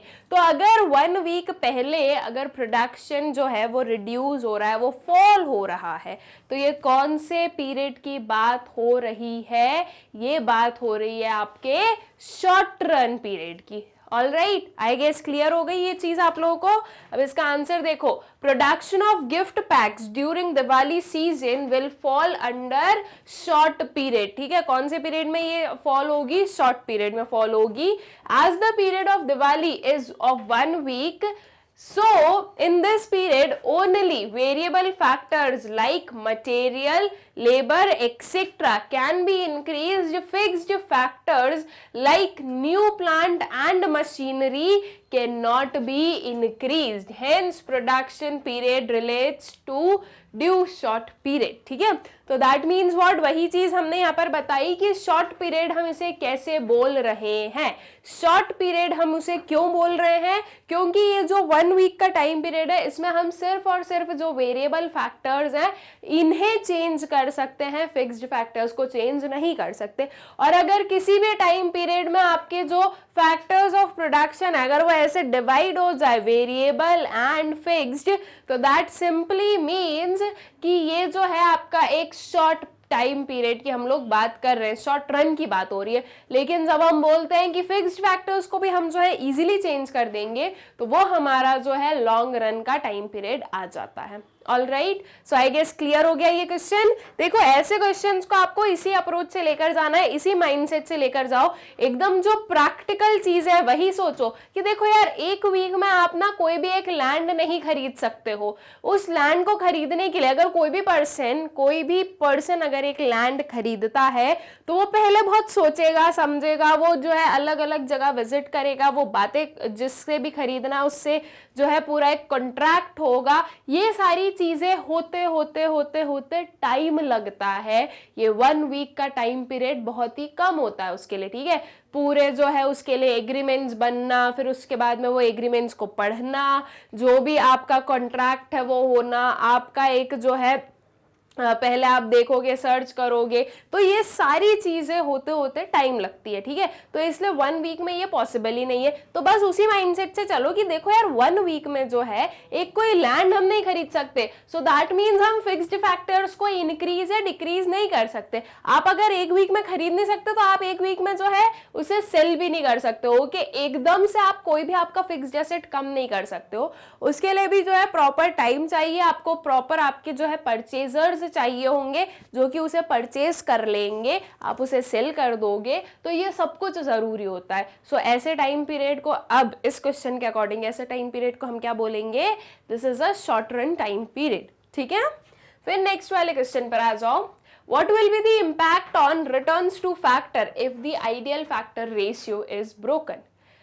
क्या इम्पैक्ट होगा रिटर्न्स टू फैक्टर पर अगर जो आइडियल फैक्टर रेशियो है ये ब्रोक हो जाता है? तो दैट मीन्स जो फैक्टर्स का जो बिटवीन फिक्स्ड एंड वेरिएबल, अब सीधी सी बात ये याद रखना, रिटर्न्स टू फैक्टर की बात कर रहे हैं। रिटर्न्स टू फैक्टर जो है इसमें कुछ फैक्टर्स आपके वेरिएबल होते हैं, कुछ फैक्टर्स आपके फिक्स्ड होते हैं, ठीक है। रिटर्न्स टू स्केल होता है जिसमें कि सारे ही फैक्टर्स आपके वेरिएबल होते हैं, वहां पर फिक्स्ड फैक्टर्स नहीं होते हैं। लेकिन जब हम बात करते हैं रिटर्न्स टू फैक्टर की, तो यहाँ पर कुछ आपके वेरिएबल है और कुछ आपके क्या होते हैं, फिक्स्ड होते हैं, ठीक है। तो ये चीज याद रखना, returns to factor and returns to scale में आपको कंफ्यूज नहीं होना है। तो जब हम बात कर रहे हैं रिटर्न्स टू फैक्टर की, दैट मीन्स यहाँ पर कुछ आपके वेरिएबल फैक्टर्स हैं, कुछ आपके फिक्स्ड फैक्टर्स हैं। तो जो भी इनका एक आइडियल रेशियो है, इन दोनों फैक्टर्स का जो ideal ratio, what is the ideal ratio? Ideal ratio हम उसे बोलेंगे जहां पर दोनों ही एम्प्लॉयड है, आपका फिक्स्ड एंड आपका क्या है, एक वेरिएबल फैक्टर, और आपको जो है मैक्सिमम रिटर्न्स मिल रहा है। हम बोलें कि दोनों ही जो हमारे फैक्टर्स है वो ऑप्टिमली यूटिलाइज हो रहे हैं। तो अगर वो आइडियल रेशियो ब्रेक हो जाता है तो फिर क्या होगा, क्या कंडीशन अराइज होगी? तो देखो हम लोगों ने जो 3 फेजेस पढ़े हैं ना लॉ ऑफ वेरिएबल प्रोपोर्शन के, वही चीज यहाँ पर हमारे पास में हमें देखने को मिलेगी। इनिशियली क्या होता है लॉ ऑफ वेरिएबल प्रोपोर्शन में, देखो returns to factor and law of variable proportion एक ही चीज है, ओके। तो अब जो है आपका लॉ ऑफ वेरिएबल प्रोपोर्शन या हम बोले रिटर्न्स टू फैक्टर जो है, इसके जो 3 फेजेस है उसमें हमने क्या पढ़ा कि देखो इनिशियली जो है जब वेरिएबल फैक्टर एम्प्लॉय किया जाता है फिक्स्ड फैक्टर के साथ में तो इंक्रीजिंग रिटर्न्स मिलता है। लेकिन जब ये जो वेरिएबल फैक्टर है ये बहुत ही ज्यादा इंक्रीज हो जाता है और फिक्स्ड फैक्टर जो है वो फिक्स्ड ही रहता है, तो फिर क्या होता है, तो फिर धीरे धीरे जो है डिमिनिशिंग रिटर्न्स मिलना स्टार्ट हो जाते हैं एंड फाइनली हमें नेगेटिव रिटर्न्स मिलने लग जाते हैं, है ना। तो इससे हमें क्या समझ में आ रहा है कि एक जो आइडियल रेशियो है वो ब्रेक हुआ। दैट मीन्स एक आइडियल रेशियो कि मैं बोल रही हूँ भाई कि इतने वेरिएबल फैक्टर और इतने फिक्स्ड फैक्टर अगर ये चलते रहेंगे तो हमारे पास में रिटर्न्स अच्छे आते रहेंगे। लेकिन अगर मैं उसे ब्रेक कर रही हूँ और मैं वेरिएबल फैक्टर को बढ़ाते जा रही हूँ, फिक्स्ड फैक्टर तो फिक्स्ड ही रहेगा, उसमें तो आप चेंजेस कर ही नहीं सकते हो। तो जब ये इंक्रीज होता रहेगा तो जो आपका फिक्स्ड एंड वेरिएबल फैक्टर के बीच का रेशियो है वो ब्रेक हुआ, एक जो आइडियल रेशियो है वो ब्रेक हुआ। उसकी वजह से हमें धीरे धीरे दूसरे फेजेस में हम लोग एंटर किए, like diminishing returns and finally the negative returns, जिसमें हम लोग देखते हैं कि हमारा जो टोटल प्रोडक्ट है वो फॉल होने लगता है ना। तो ये चीजें हुई। तो बस यही आपको यहाँ पर लिखना है कि अगर आइडियल रेशियो जो है वो अगर ब्रेक होता है तो क्या होगा। ठीक है, तो चलो इसका आंसर देखें। So in production increasing returns to factors operate when the ideal factor is achieved. ठीक है, प्रोडक्शन में जो इंक्रीजिंग रिटर्न्स टू फैक्टर है वो कब ऑपरेट करता है, जब आइडियल फैक्टर अचीव किया जाता है। इंक्रीजिंग रिटर्न्स की बात कर रहे हैं हम, तो अगर आइडियल फैक्टर है सो दैट मीन्स हमारे पास में हमें इंक्रीजिंग रिटर्न्स जो है वो मिलते हैं। ठीक है, however when the ideal factor ratio is crossed diminishing returns to factors start to operate। जैसे ही जो आइडियल फैक्टर रेशियो है वो स्टॉप हो जाता है या वो क्रॉस कर दिया जाता है। ठीक है, दैट मीन्स एक आइडियल फैक्टर रेशियो हम बोल रहे हैं कि 1:1 है या हम बोले कि 3:1 है। ठीक है, और वो जैसे ही क्रॉस हुआ 4:1, 5:1, तो जैसे ही क्रॉस होगा वैसे ही जो है डिमिनिशिंग रिटर्न हमें मिलना स्टार्ट हो जाएंगे। However it should always be kept in mind that this law is applicable only in the short run. ये सिर्फ और सिर्फ शॉर्ट रन में एप्लीकेबल। और क्यों? क्योंकि यहाँ पर ही तो है आपके दो फैक्टर्स, अदरवाइज लॉन्ग रन जो होता है उसमें तो आपके सारे ही फैक्टर्स कैसे हैं, वेरिएबल है, तो वहां पर ये जो रेशियो है वो मैटर ही नहीं करता, मतलब कि वो इतना आता ही नहीं है, बिकॉज आप फिक्स्ड फैक्टर भी बढ़ा रहे हो, आप वेरिएबल फैक्टर भी बढ़ा रहे हो, दोनों ही चीजें, दोनों ही फैक्टर्स जो है वो चेंज होते हैं, इसलिए ये लॉन्ग रन में ऑपरेट नहीं करता। एंड शॉर्ट रन में बिकॉज फिक्स्ड फैक्टर फिक्स्ड रहता है इसलिए ये शॉर्ट रन में जो है ऑपरेट करता है। ठीक है, तो ये आपको याद रखना है कि ये जो चीज है आइडियल फैक्टर वाली, आइडियल रेशियो वाली, ये आपके शॉर्ट रन में ही आपको देखने को मिलेगी। All right, I guess clear है ये क्वेश्चन भी आप लोगों को। नेक्स्ट वाले क्वेश्चन पर आते हैं। State giving reasons whether the following statements are true or false। Reasons के साथ में हमें बताना है कि ये जो statements हमारे पास में ये true है या false है। ठीक है, फर्स्ट वाला आता है when there are diminishing returns to a factor total product always decreases। देखो बहुत ही सिंपल है ये स्टेटमेंट, क्या बोला जा रहा है, जब भी हमारे पास में diminishing returns to a factor है तो जो टोटल प्रोडक्ट है वो हमेशा डिक्रीज होता है। तीन जो फेजेस है हमारे रिटर्न्स टू फैक्टर के, याद कर लो अच्छे से। आपका जो लॉ ऑफ वेरिएबल प्रोपोर्शन है स्टूडेंट्स, ये बहुत ही इंपॉर्टेंट है आपके इस चैप्टर का। ठीक है, ये आपको बहुत अच्छे से पता होना चाहिए। हमारा जो कर्व बनता है टीपी का लॉ ऑफ वेरिएबल प्रोपोर्शन के अकॉर्डिंग, वो कुछ ऐसा कर्व बनता है। ठीक, ये कर्व बना, यहां पर हम एक एमपी भी बना दे, यह आ जाएगा हमारा एमपी। ये है टीपी का मैक्सिमम एंड यहां पर एमपी है आपका 0। देन उसके बाद में ये है आपका क्या, पॉइंट ऑफ इन्फ्लेक्शन। ठीक है, this is point of inflection. Point of inflection हम किसे बोलते हैं, पॉइंट ऑफ इन्फ्लेक्शन वो पॉइंट होता है जहां पर ये जो कर्व है ये अपना स्लोप चेंज करता है। ठीक है, तो आपका ये वाला जो है ये आपकी फर्स्ट फेज है, this is the first phase. फिर ये आती है आपकी सेकेंड फेज और ये आती है आपकी थर्ड फेज। तो फर्स्ट फेज में क्या हो रहा है, फर्स्ट फेज में जो टीपी है वो इंक्रीजिंग रेट से हो रहा है इंक्रीज। ठीक है, यहां पर इंक्रीजिंग रेट से इंक्रीज हो रहा है। फिर उसके बाद में जो है सेकेंड फेज आता है, उसमें क्या होता है, उसमें डिमिनिशिंग रेट से इंक्रीज होता है। राइट, यहां पर हम बोल सकते हैं दिस इज डिमिनिशिंग रेट। अब आपको ध्यान क्या देना है, आपको डिमिनिशिंग रेट पर ही ध्यान देना है, बिकॉज हमसे जो है यहाँ पर diminishing returns to a factor की ही बात की गई है। तो जब diminishing returns to a factor है तो आप क्या देख पा रहे हो, आपका टीपी इंक्रीज हो रहा है या डिक्रीज हो रहा है, टीपी इज इंक्रीजिंग। राइट, हम इस कर्व को देख सकते हैं, ये अपवर्ड साइड जा रहा है, टीपी जो है वो हो रहा है हमारा इंक्रीज। यहां पर बोला गया है कि जो टोटल प्रोडक्ट है ऑलवेज डिक्रीजेस, क्या डिमिनिशिंग रिटर्न्स टू फैक्टर में जो हमारा टोटल प्रोडक्ट है वो डिक्रीज हो रहा है?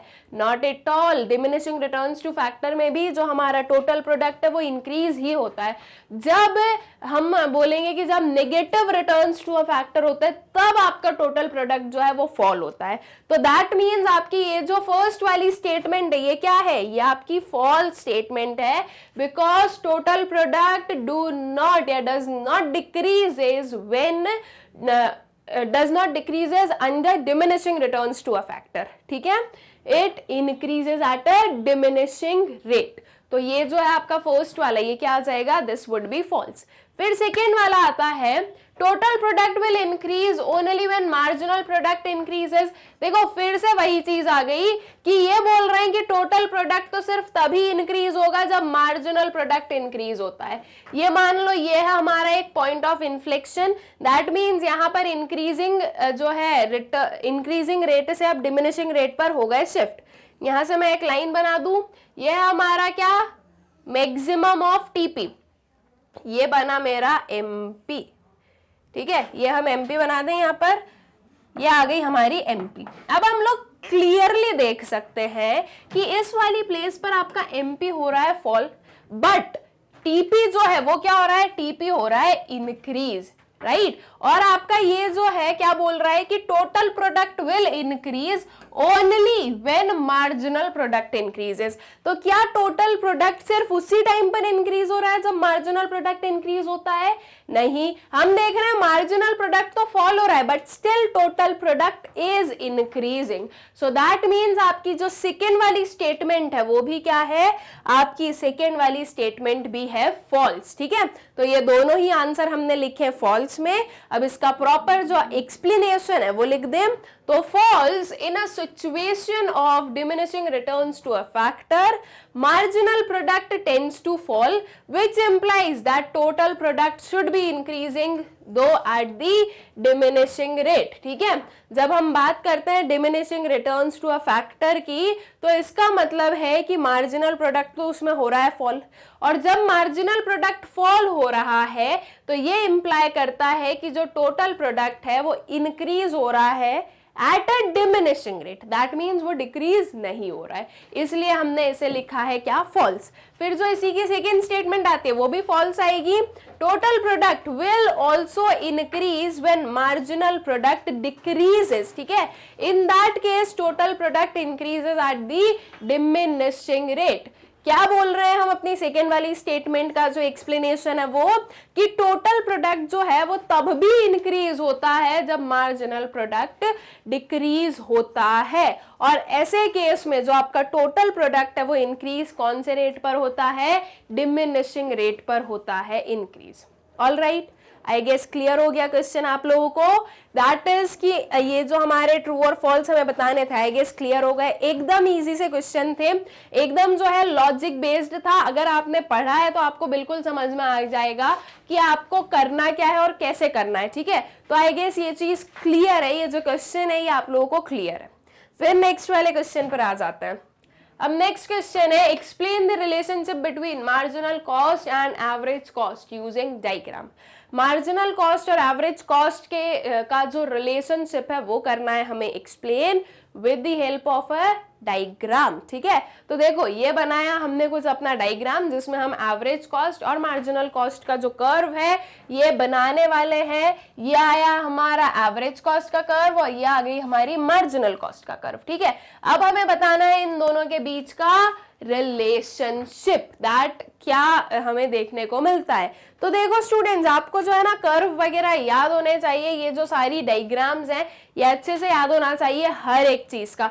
MC, AC, TC, MC, ये सब कुछ जो है ना याद आपको जरूरी है, ओके? उसके बाद में आगे आप देखोगे जो नेक्स्ट चैप्टर उसमें रेवेन्यू, सप्लाई, जो प्रीवियस चैप्टर्स निकल गए उसमें डिमांड, कंज्यूमर बिहेवियर वाला, ये सब कुछ जो है ना ये याद रखना आपको जरूरी है, because micro economics is basically all about these.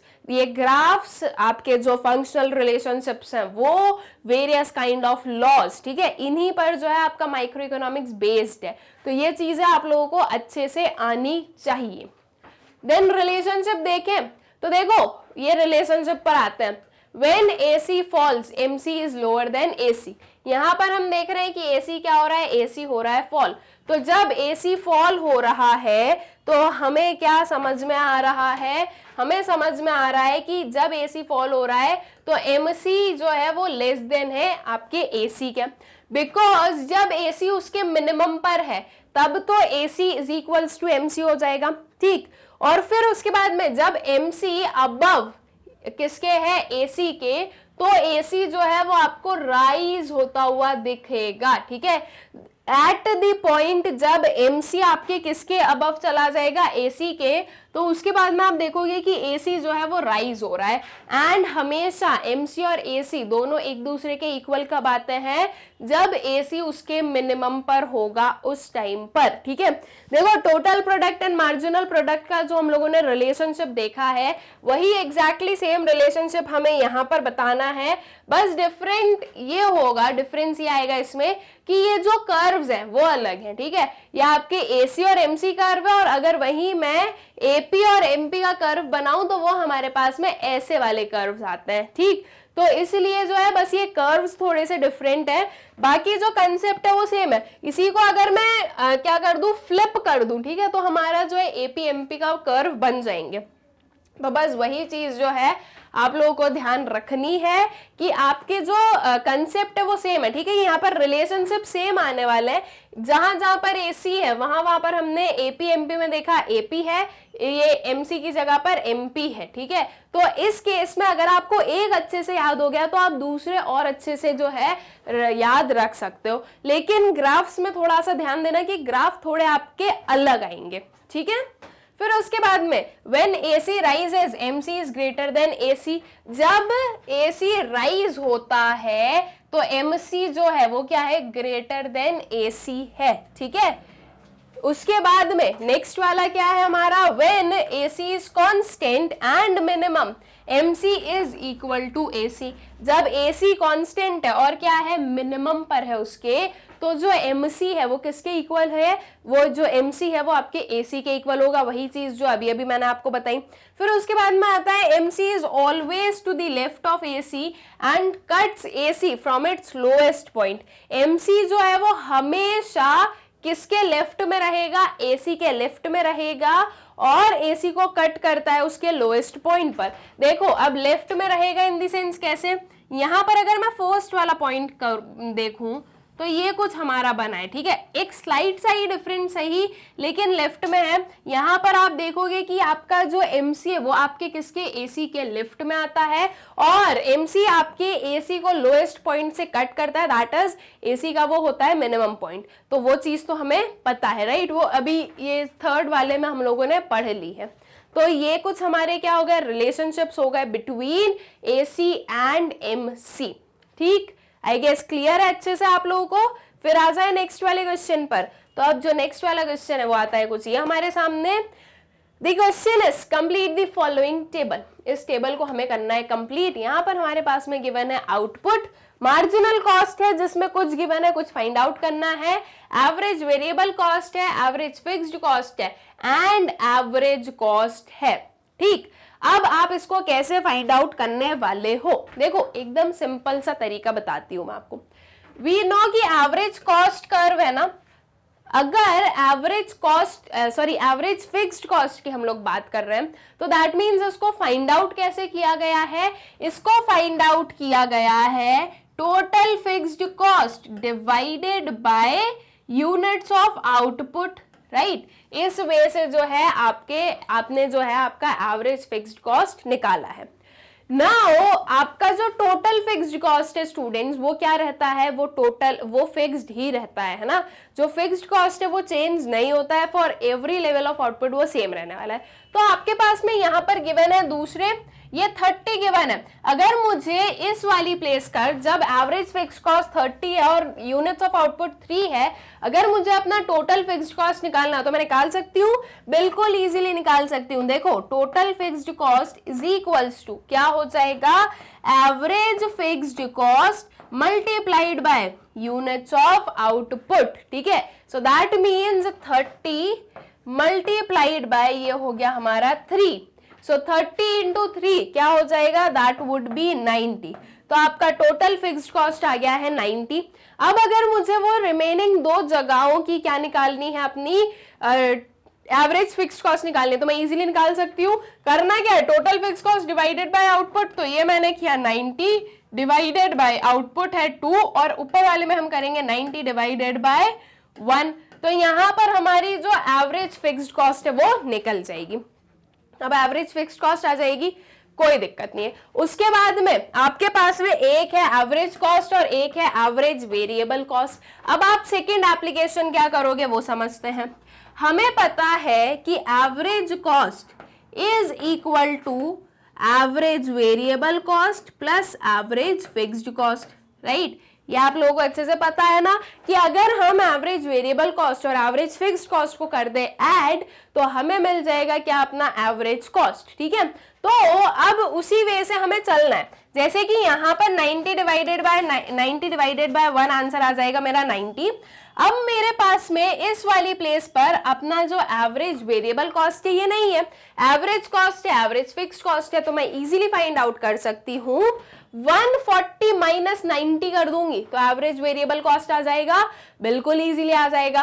तो 140 minus 90 what would be the answer, answer आ जाएगा हमारे पास में 50, ठीक है। ये आ गई क्या, हमारी एवरेज वेरिएबल कॉस्ट, ठीक। अब उसके बाद में नेक्स्ट वाला देखो, ये क्या है, ये है 90 डिवाइडेड बाय 2, तो 90 divided by 2 will give you 45। अब आपके पास में एवरेज वेरिएबल कॉस्ट है, एवरेज फिक्स्ड कॉस्ट है, आपको फाइंड आउट करना है एवरेज कॉस्ट। तो अब आप क्या करने वाले हो, 45 plus 45 this will give you 90, ठीक है। तो ये 45 प्लस 45 आपके पास में 90 आ गया, जो कि हमारी एवरेज कॉस्ट बन गई।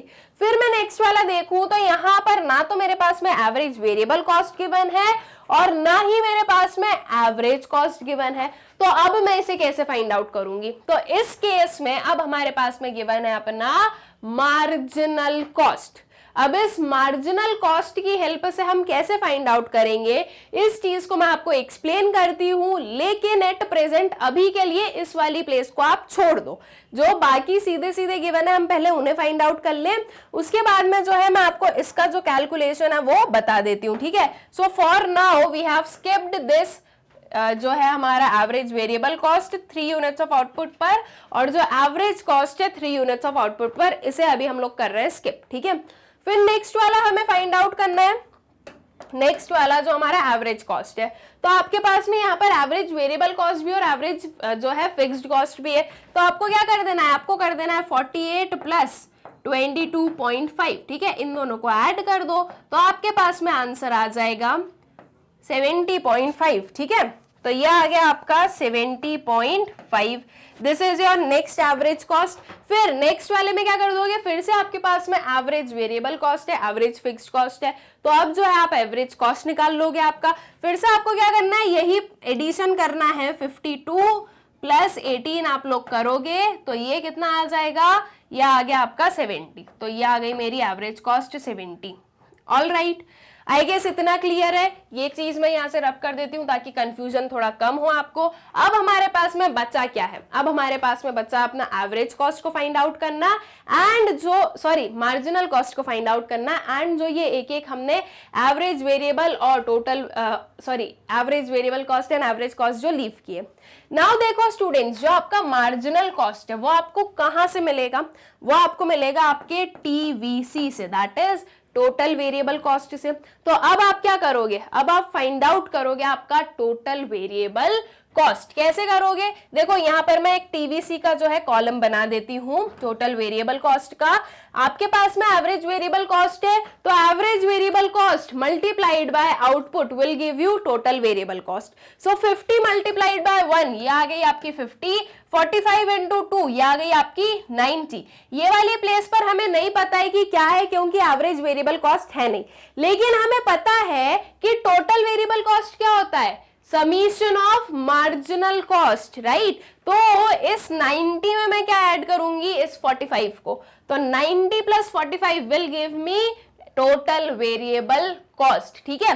तो 90 प्लस 45 यह आ जाएगा हमारे पास में 135, ठीक है। ये आ गया 135। अब इस वाले 135 की हेल्प से स्टूडेंट्स आप ये एवरेज वेरिएबल कॉस्ट निकाल लोगे। 135 डिवाइडेड बाय 3 करोगे आप तो आपके पास में ये एवरेज वेरिएबल कॉस्ट आएगी, और फिर आप एवरेज वेरिएबल कॉस्ट और एवरेज फिक्स्ड कॉस्ट को ऐड करके आपका जो एवरेज कॉस्ट है ये कर लोगे फाइंड आउट। ठीक है, उसके बाद में आपको नेक्स्ट वाला चाहिए 48 इंटू 4, 52 इंटू 5 करोगे, ये दोनों फिल हो जाएंगे। जब टोटल वेरिएबल कॉस्ट हमारे पास में सारे आ जाएंगे तो इनकी हेल्प से हम जो अपना मार्जिनल कॉस्ट है ये कर लेंगे फाइंड आउट। ठीक है, कैसे फाइंड आउट करोगे? ये 50 तो आपको, या तो आप इसको 50 लिखोगे या इसके ऊपर आप डैश कर दोगे, देन 90 माइनस 50 आप लोग करोगे, so that will give you 40। 135 minus 90 तो यहाँ पर 45 है ही, फिर यहाँ पर जो नंबर आएगा उसमें से आप 135 को माइनस करोगे, ये नेक्स्ट आ जाएगा एंड नेक्स्ट आ जाएगा। तो इस वे में आपके जो मार्जिनल कॉस्ट है वो भी हो जाएंगे क्या? Find out. ठीक है, तो आई गेस कि आपको जो पूरी प्रोसेस है ये अच्छे से क्लियर हो गई कि आपको कैसे करनी है फाइंड आउट। यहां पर आ जाती है हमारी जो पूरी कैलकुलेशन है, ये आ गया आपका TVC that is ABC into Q जो हमें करना है।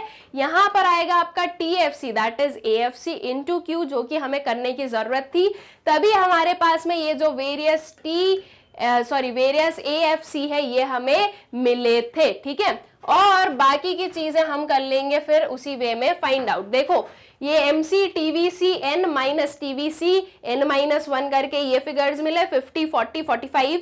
फिर यहाँ पर आपने सारे जो TFC निकाले थे दैट इज 192 माइनस 135 किया तो ये 57 आ गया, और ये 260 माइनस 192 किया तो ये 68 आ गया। ठीक है, तो इस वे में जो है आप आपकी पूरी कैलकुलेशन करोगे तो आपको कुछ ये फिगर्स मिलने वाले हैं।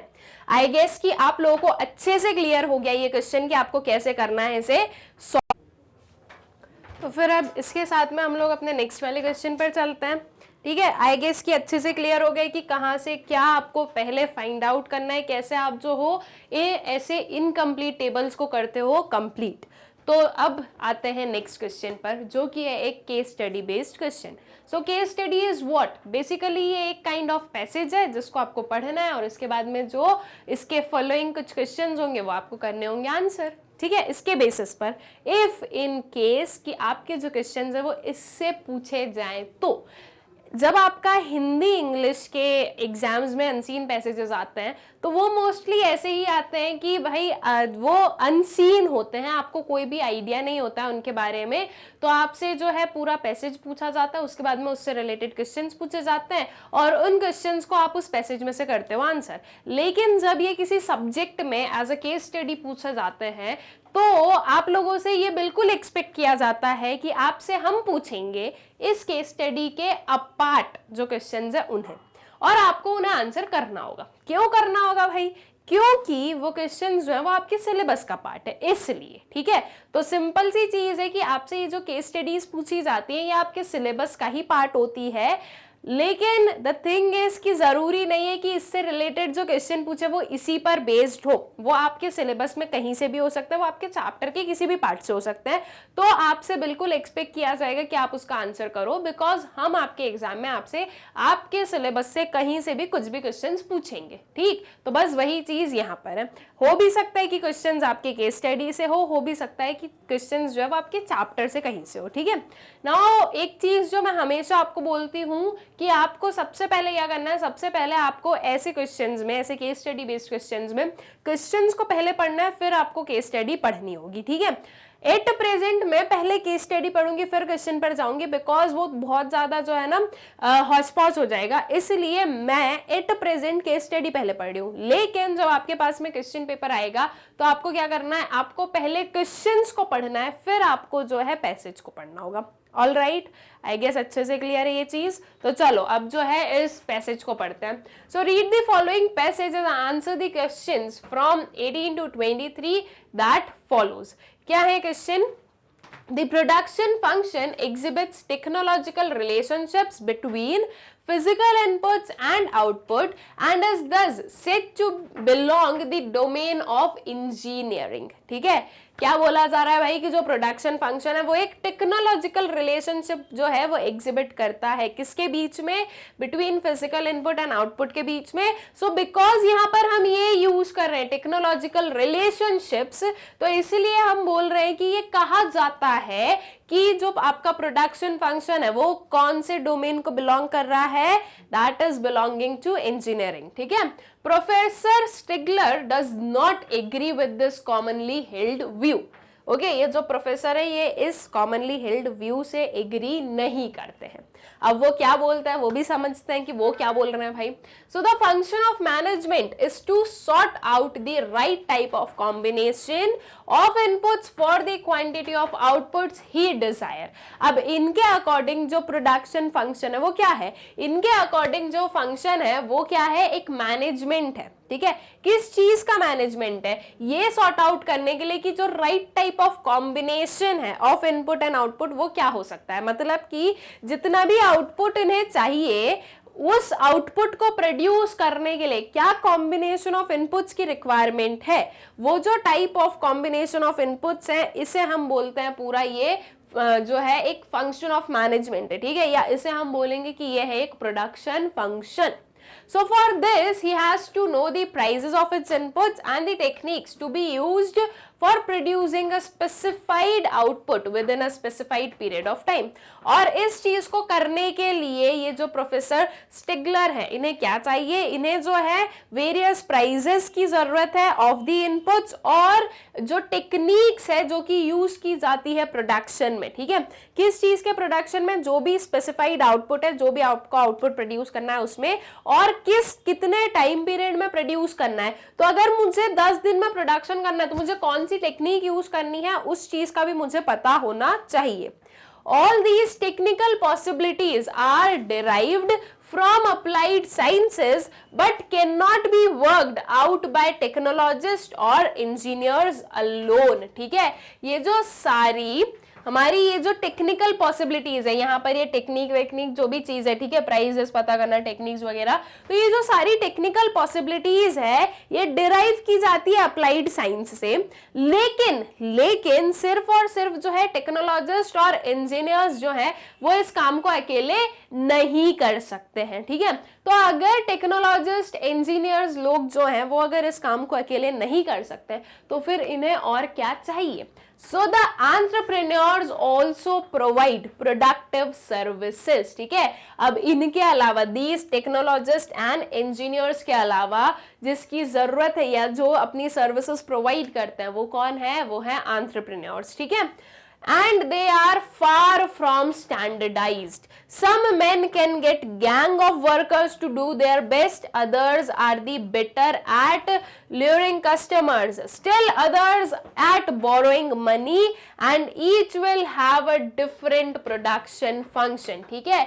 तो ये सब जो है ना, ये जो एंटरप्रेन्योर्स है इनकी क्वालिटीज को हम क्या नहीं कर सकते, स्टैंडर्डाइज नहीं कर सकते। मतलब हम ये नहीं बोल सकते कि प्रोडक्शन फंक्शन में जो है ना हमें ये क्वालिटी के लोग चाहिए तब जो है हमारा ये जो प्रोडक्शन है वो प्रॉपरली होगा। हम वो क्वालिटीज नहीं डिटरमाइन कर सकते कि हम एक ही जो पर्सन है उसमें सारी क्वालिटीज मांग ले। देखो, एक गैंग ऑफ वर्कर्स हो सकती है जिसमें कि आपके पास में डिफरेंट क्वालिटीज के लोग होंगे। कुछ होंगे जो कि कस्टमर्स को लेकर आने में काफी जो है अच्छे हैं, दैट मीन्स मार्केटिंग स्किल्स अच्छी है उनकी। कुछ होंगे जो कि ये फाइनेंशियल जो चीज है उसे बहुत अच्छे से मैनेज कर सकते हैं। कुछ होंगे जो लोन्स वगैरह लेने में, बोरोइंग्स लेने में बहुत ही अच्छा वर्क करते होंगे।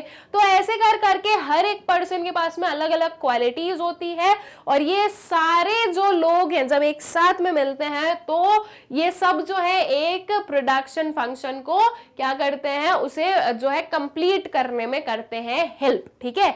तो दैट मीन्स कि ये जो पूरा प्रोडक्शन फंक्शन है ये सिर्फ एक या दो लोग कंप्लीट नहीं कर सकते। यहाँ पर आपको जो है एक गैंग ऑफ वर्कर्स चाहिए होगा, ठीक है। यही टर्म यहाँ पर यूज किया गया है कि ये जो है गैंग ऑफ वर्कर्स हैं जो कि अपना बेस्ट देते हैं, ठीक है। फिर उसके बाद में और भी अगर कुछ है तो ये रहा हमारे पास में, that is if we take account of activities such as selling, setting strikes and anticipating future style of product, it is clear that large segments of what we mean by technique are matters of business knowledge and talents not to be acquired in the best engineering schools. The production function is in fact the economist's summary of technological knowledge as pointed out by professor Stigler. ठीक है, तो क्या बोल रहे हैं ये professor, इनका ये बोलना है कि ये जो एक्टिविटीज हैं, वेरियस एक्टिविटीज जैसे कि सेलिंग है, सेटलिंग स्ट्राइक्स है, anticipating future style of product है, ये सब जो है एक लार्ज सेगमेंट की चीजें हैं। ठीक है, और ये सारी जो टेक्निक्स है ये किसके लिए जरूरत है, ये जो सारी टेक्निक्स है किस चीज के लिए मैटर कर रही है, दैट इज बिजनेस नॉलेज। ये टेक्निक्स होना लेकिन साथ में बिजनेस नॉलेज होना जरूरी है, जो कि आप किसी भी जो है इंजीनियरिंग स्कूल्स में नहीं एक्वायर कर सकते हो। ठीक है, दैट मीन्स उस बिजनेस नॉलेज को साथ में लेकर आने के लिए वो प्रॉपर एक्सपीरियंस, टैलेंट होने की जरूरत होती है। ठीक है, वो आप किसी बहुत ही बेस्ट इंजीनियरिंग स्कूल्स में आपको नहीं मिलेगी। सो दैट मीन्स कि जो प्रोडक्शन फंक्शन है वो अकॉर्डिंग टू प्रोफेसर स्टाइगलर क्या है, the economist summary of technological knowledge. एक इकोनॉमिस्ट की समरी टेक्नोलॉजिकल नॉलेज। ठीक है, मतलब कि जो है एक इकोनॉमिस्ट की summary for the technological knowledge जो हम बोले, ये है हमारा production function according to this professor. All right, I guess clear. तो बेसिकली यहाँ पर इस पैसेज में हमने क्या पढ़ा, इस पैसेज में हमने प्रोडक्शन फंक्शन के बारे में पढ़ा है, और production function according to professor Stigler क्या होता है वो पढ़ा है। ठीक है, सो आई गेस क्लियर है ये चीज आप लोगों को। अब इससे रिलेटेड इसके जो क्वेश्चंस है वो पढ़ते जाते हैं। So consider the following statement and choose the correct option. क्या स्टेटमेंट है और उसके बाद में हमें जो है करेक्ट ऑप्शन चूज करना है। तो स्टेटमेंट है, the production function exhibits technological relationship between physical inputs and output. जो प्रोडक्शन फंक्शन है वो एक टेक्नोलॉजिकल रिलेशनशिप जो है वो एग्जिबिट करता है, किसके बीच में, फिजिकल इनपुट्स और आउटपुट्स के बीच में। क्या ये चीज सही है students? Is this true, false, partially true, none of the above? So this is true. ये चीज हम लोगों ने बिल्कुल पढ़ी है, हमारी बुक्स में पढ़ी है, और इस पैसेज के भी स्टार्टिंग वाले में आया है कि ऐसा ऐसा होता है। भाई वो तो प्रोफेसर स्टेगलर जो है वो कुछ और उनकी जो है जो उनके व्यूज है वो बता रहे हैं, बट जनरली एक्सेप्टेबल चीज या फैक्ट यही है, तो इसे हम ट्रू ही बोलेंगे। ऑल राइट, फिर आए नेक्स्ट वाले क्वेश्चन पर। Who all have the production function? इन सब में किस में जो है प्रोडक्शन फंक्शन है? Gang of workers, luring customers, borrowers and all of the above। तो इसमें आपका करेक्ट आंसर क्या आएगा?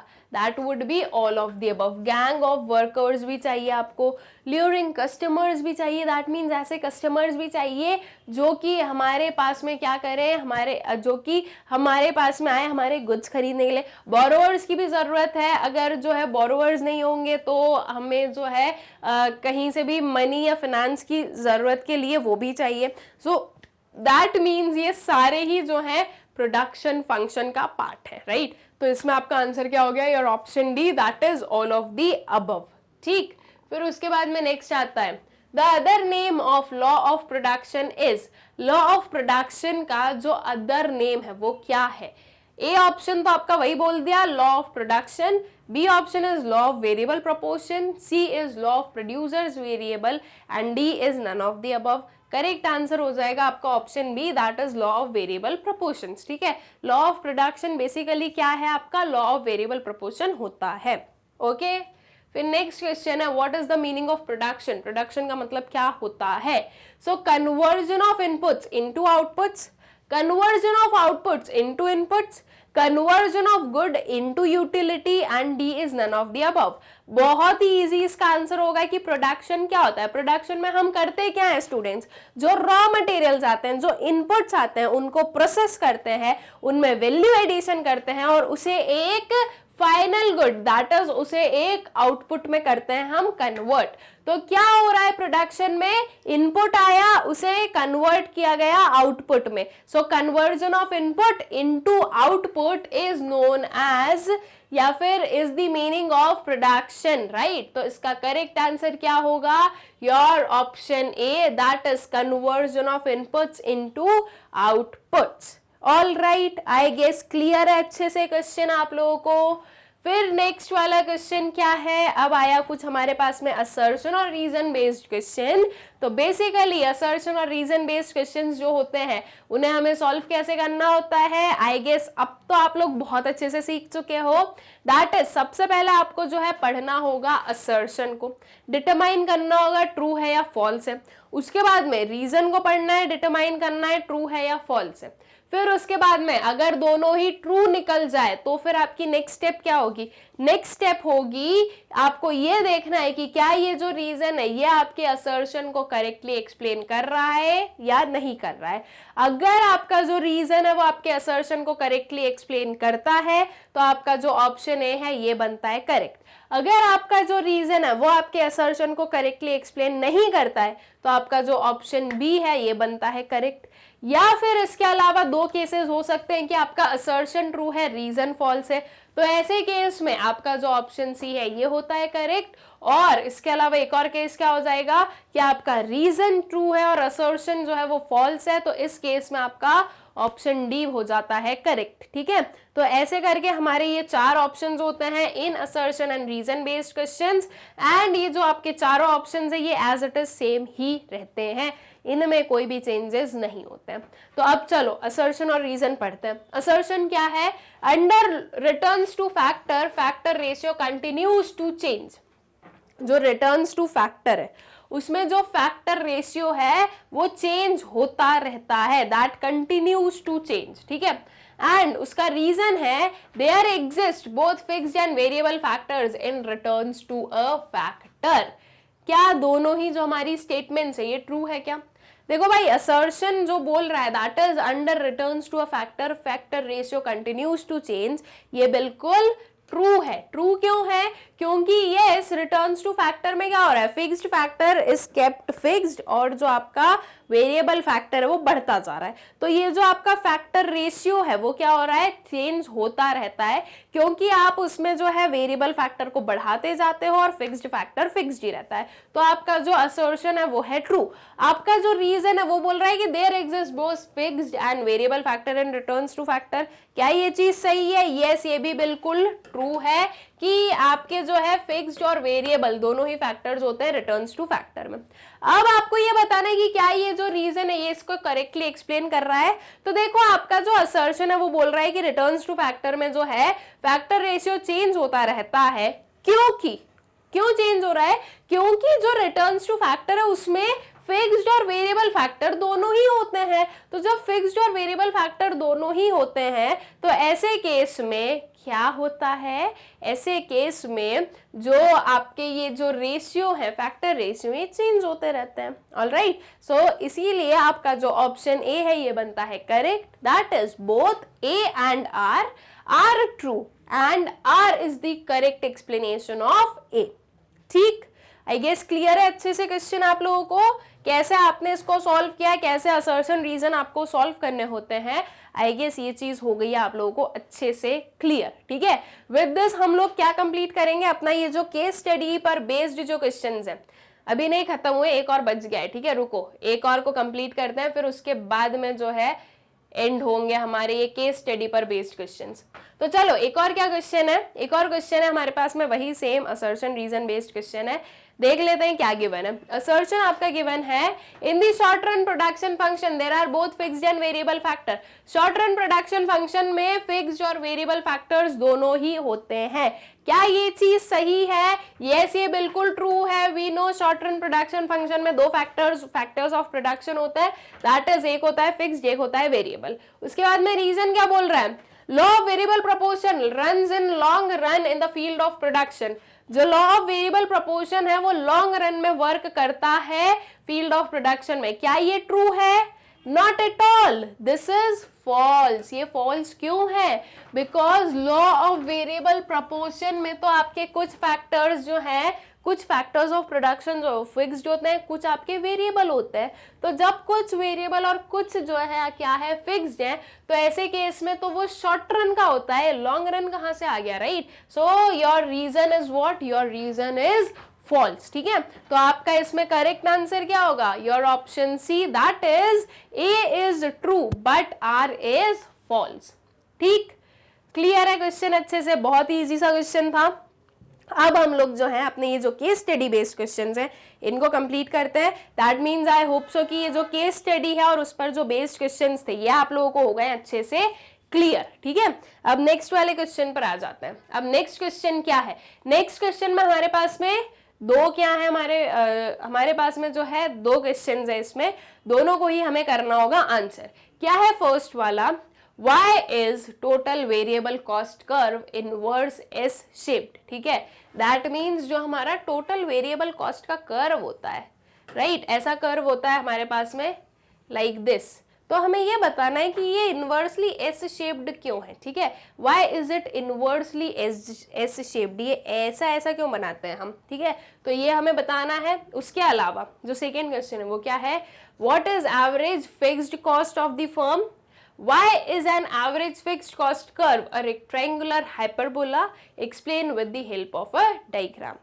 क्या है क्वेश्चन कि आपका जो एवरेज फिक्स्ड कॉस्ट है फर्म का वो क्या होता है। उसके बाद में आपको ये बोला गया है कि जो एवरेज फिक्स्ड कॉस्ट कर्व है वो रेक्टेंगुलर हाइपरबोला क्यों होता है, इसे हमें एक्सप्लेन करना है with the help of a diagram. तो चलो इसका आंसर देख लें अब हम लोग। सबसे पहले फर्स्ट वाले का आंसर आता है, that is why is total variable cost curve inversely S shaped. So total variable cost is zero at zero level of output, ठीक है। जो टोटल वेरिएबल कॉस्ट है, टोटल फिक्स्ड कॉस्ट की बात नहीं कर रहे हैं हम, बात कर रहे हैं टोटल वेरिएबल कॉस्ट की। तो टोटल वेरिएबल कॉस्ट जो है वो जीरो रहता है at zero level of output, because at zero level of output आप वेरिएबल फैक्टर्स ऑफ प्रोडक्शन को यूज नहीं कर रहे हो, तो उन पर कोई एक्सपेंडिचर इनकम नहीं किया जा रहा है। तो आपका जो टोटल वेरिएबल कॉस्ट है वो जीरो रहता है at zero level of output. It initially increases at decreasing rate. Initially वो कैसे इंक्रीज होता है? डिक्रीजिंग रेट से, मतलब कि धीरे धीरे इंक्रीज हो रहा है। इनिशियली जो कॉस्ट है वो बहुत ज्यादा नहीं होता है। And later it increases eight an increasing rate, और लेटर क्या हो रहा है कि वो इंक्रीजिंग रेट से बढ़ने लगता है, ठीक है। मतलब कि इनिशियली स्टार्ट होता है वो थोड़ा थोड़ा कॉस्ट लगते और फिर वो जो है बहुत ही ज्यादा इंक्रीजिंग रेट से स्टार्ट होने लगता है। TVC is an inversely S-shaped curve due to law of variable proportion, ठीक है। जो आपका टोटल वेरिएबल कॉस्ट है वो लॉ ऑफ वेरिएबल प्रोपोर्शन की वजह से कैसा है? इनवर्सली एस शेप्ड है। क्योंकि क्या हो रहा है, लॉ ऑफ वेरिएबल प्रोपोर्शन आपको क्या बोल रहा है कि पहले जो आपका टोटल प्रोडक्ट है वो इंक्रीजिंग रेट से बढ़ता है। मतलब कि आपके वेरिएबल फैक्टर्स आपने इतने एम्प्लॉय नहीं किए होते हैं, लेकिन फिर भी आपका टोटल प्रोडक्ट आपको बहुत मिलता है। तो इनिशियली आपका कॉस्ट क्या है? कम है। व्हाई? बिकॉज जब आपका टोटल प्रोडक्ट इंक्रीजिंग रेट से बढ़ रहा है तो आप रेवेन्यू ज्यादा जनरेट कर पा रहे हो, ठीक है। तो आपका जो कॉस्ट है वो क्या है? कम है। लेकिन फिर क्या हो रहा है? फिर ये हो रहा है कि आपका वेरिएबल फैक्टर्स जो है वो बढ़ते जा रहे हैं, और जब वो बढ़ते जा रहे हैं तो अब धीरे से आपको समझना है कि अब डिमिनिशिंग जो है क्या मिल रहा है? टोटल प्रोडक्ट देखने को मिल रहा है, डिमिनिशिंग रेट से जो है इंक्रीज हो रहा है। दैट मीन्स अब बहुत ही कम रेट से इंक्रीज हो रहा है। जितने आप जो है वेरिएबल फैक्टर्स यूज कर रहे हो उसके कंपैरिजन में आपको जो रिटर्न मिल रहा है वो उतना नहीं मिल रहा है, तो इसमें आपका कॉस्ट बढ़ रहा है, ठीक है। और फिर जब आपका टोटल प्रोडक्ट फॉल होने लगता है तो वो आपको क्या शो कर रहा है? वो शो कर रहा है कि देखो अब आपने ना वेरिएबल फैक्टर इतने लगा दिए फिर भी आपको टोटल प्रोडक्ट जो है वो फॉल होता हुआ दिख रहा है। सो दैट मीन्स ये एक काइंड ऑफ कॉस्ट हमारे लिए बढ़ रही है ना, कि भाई हम इतने सारे लोगों को या इतने सारे जो हमारे रॉ मटेरियल्स हैं उनके लिए हम कॉस्ट इनकर कर रहे हैं, बट येट हमें हमारे पास में जो रिटर्न है वो उतना नहीं हो रहा है, वो उतना नहीं मिल रहा है हमें, है ना।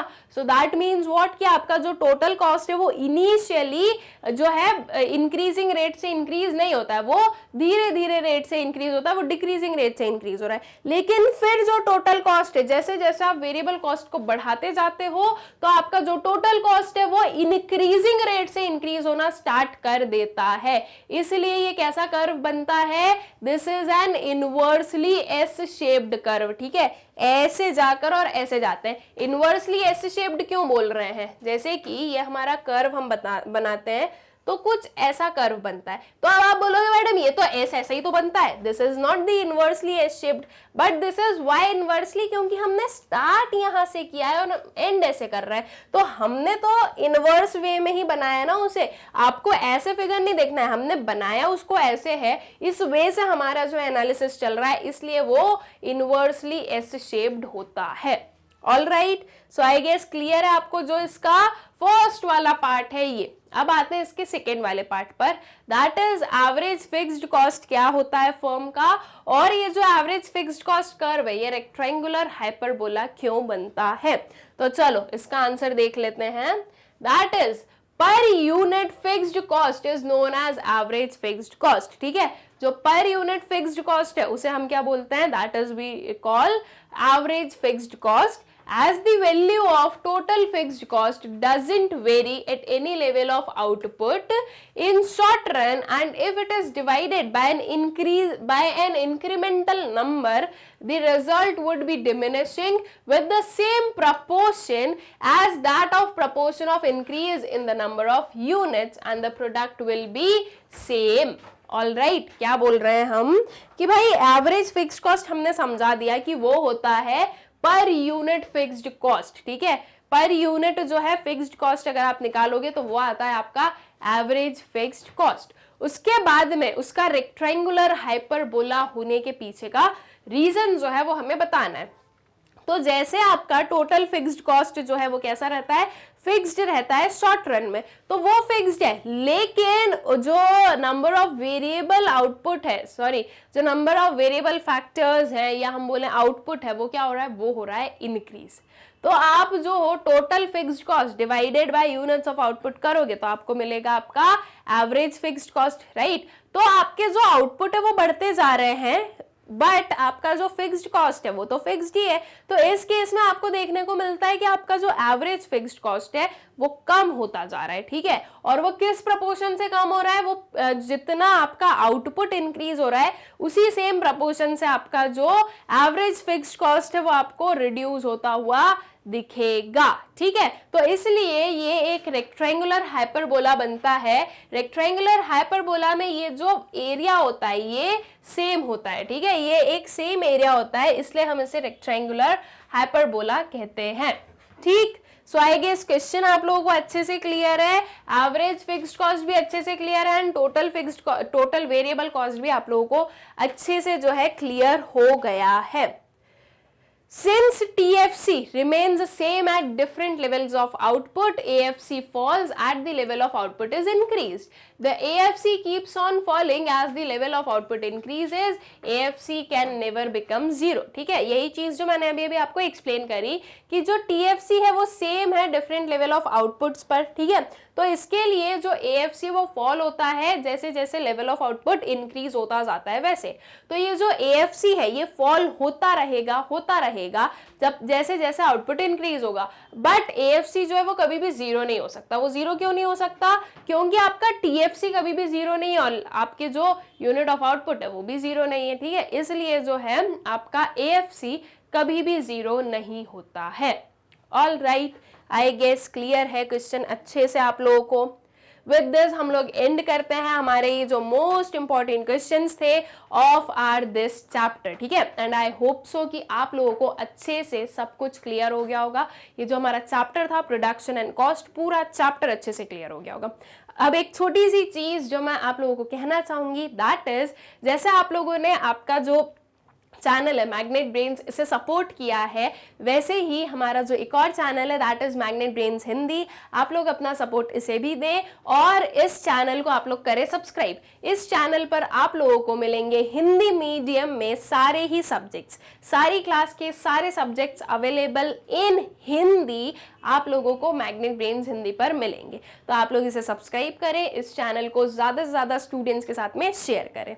ऑल्सो स्टूडेंट्स, हमारा जो चैनल है दैट इज हमारा जो एक मेन चैनल हो गया दैट इज मैग्नेट ब्रेन्स, आप लोगों को उसे भी सब्सक्राइब करना है, इन वीडियोस को करना है आपको ज़्यादा से ज़्यादा share and also do like the videos. I hope so कि ये सारी चीज़ें आप लोगों को अच्छे से क्लियर है, पूरा चैप्टर आप लोगों को अच्छे से क्लियर है।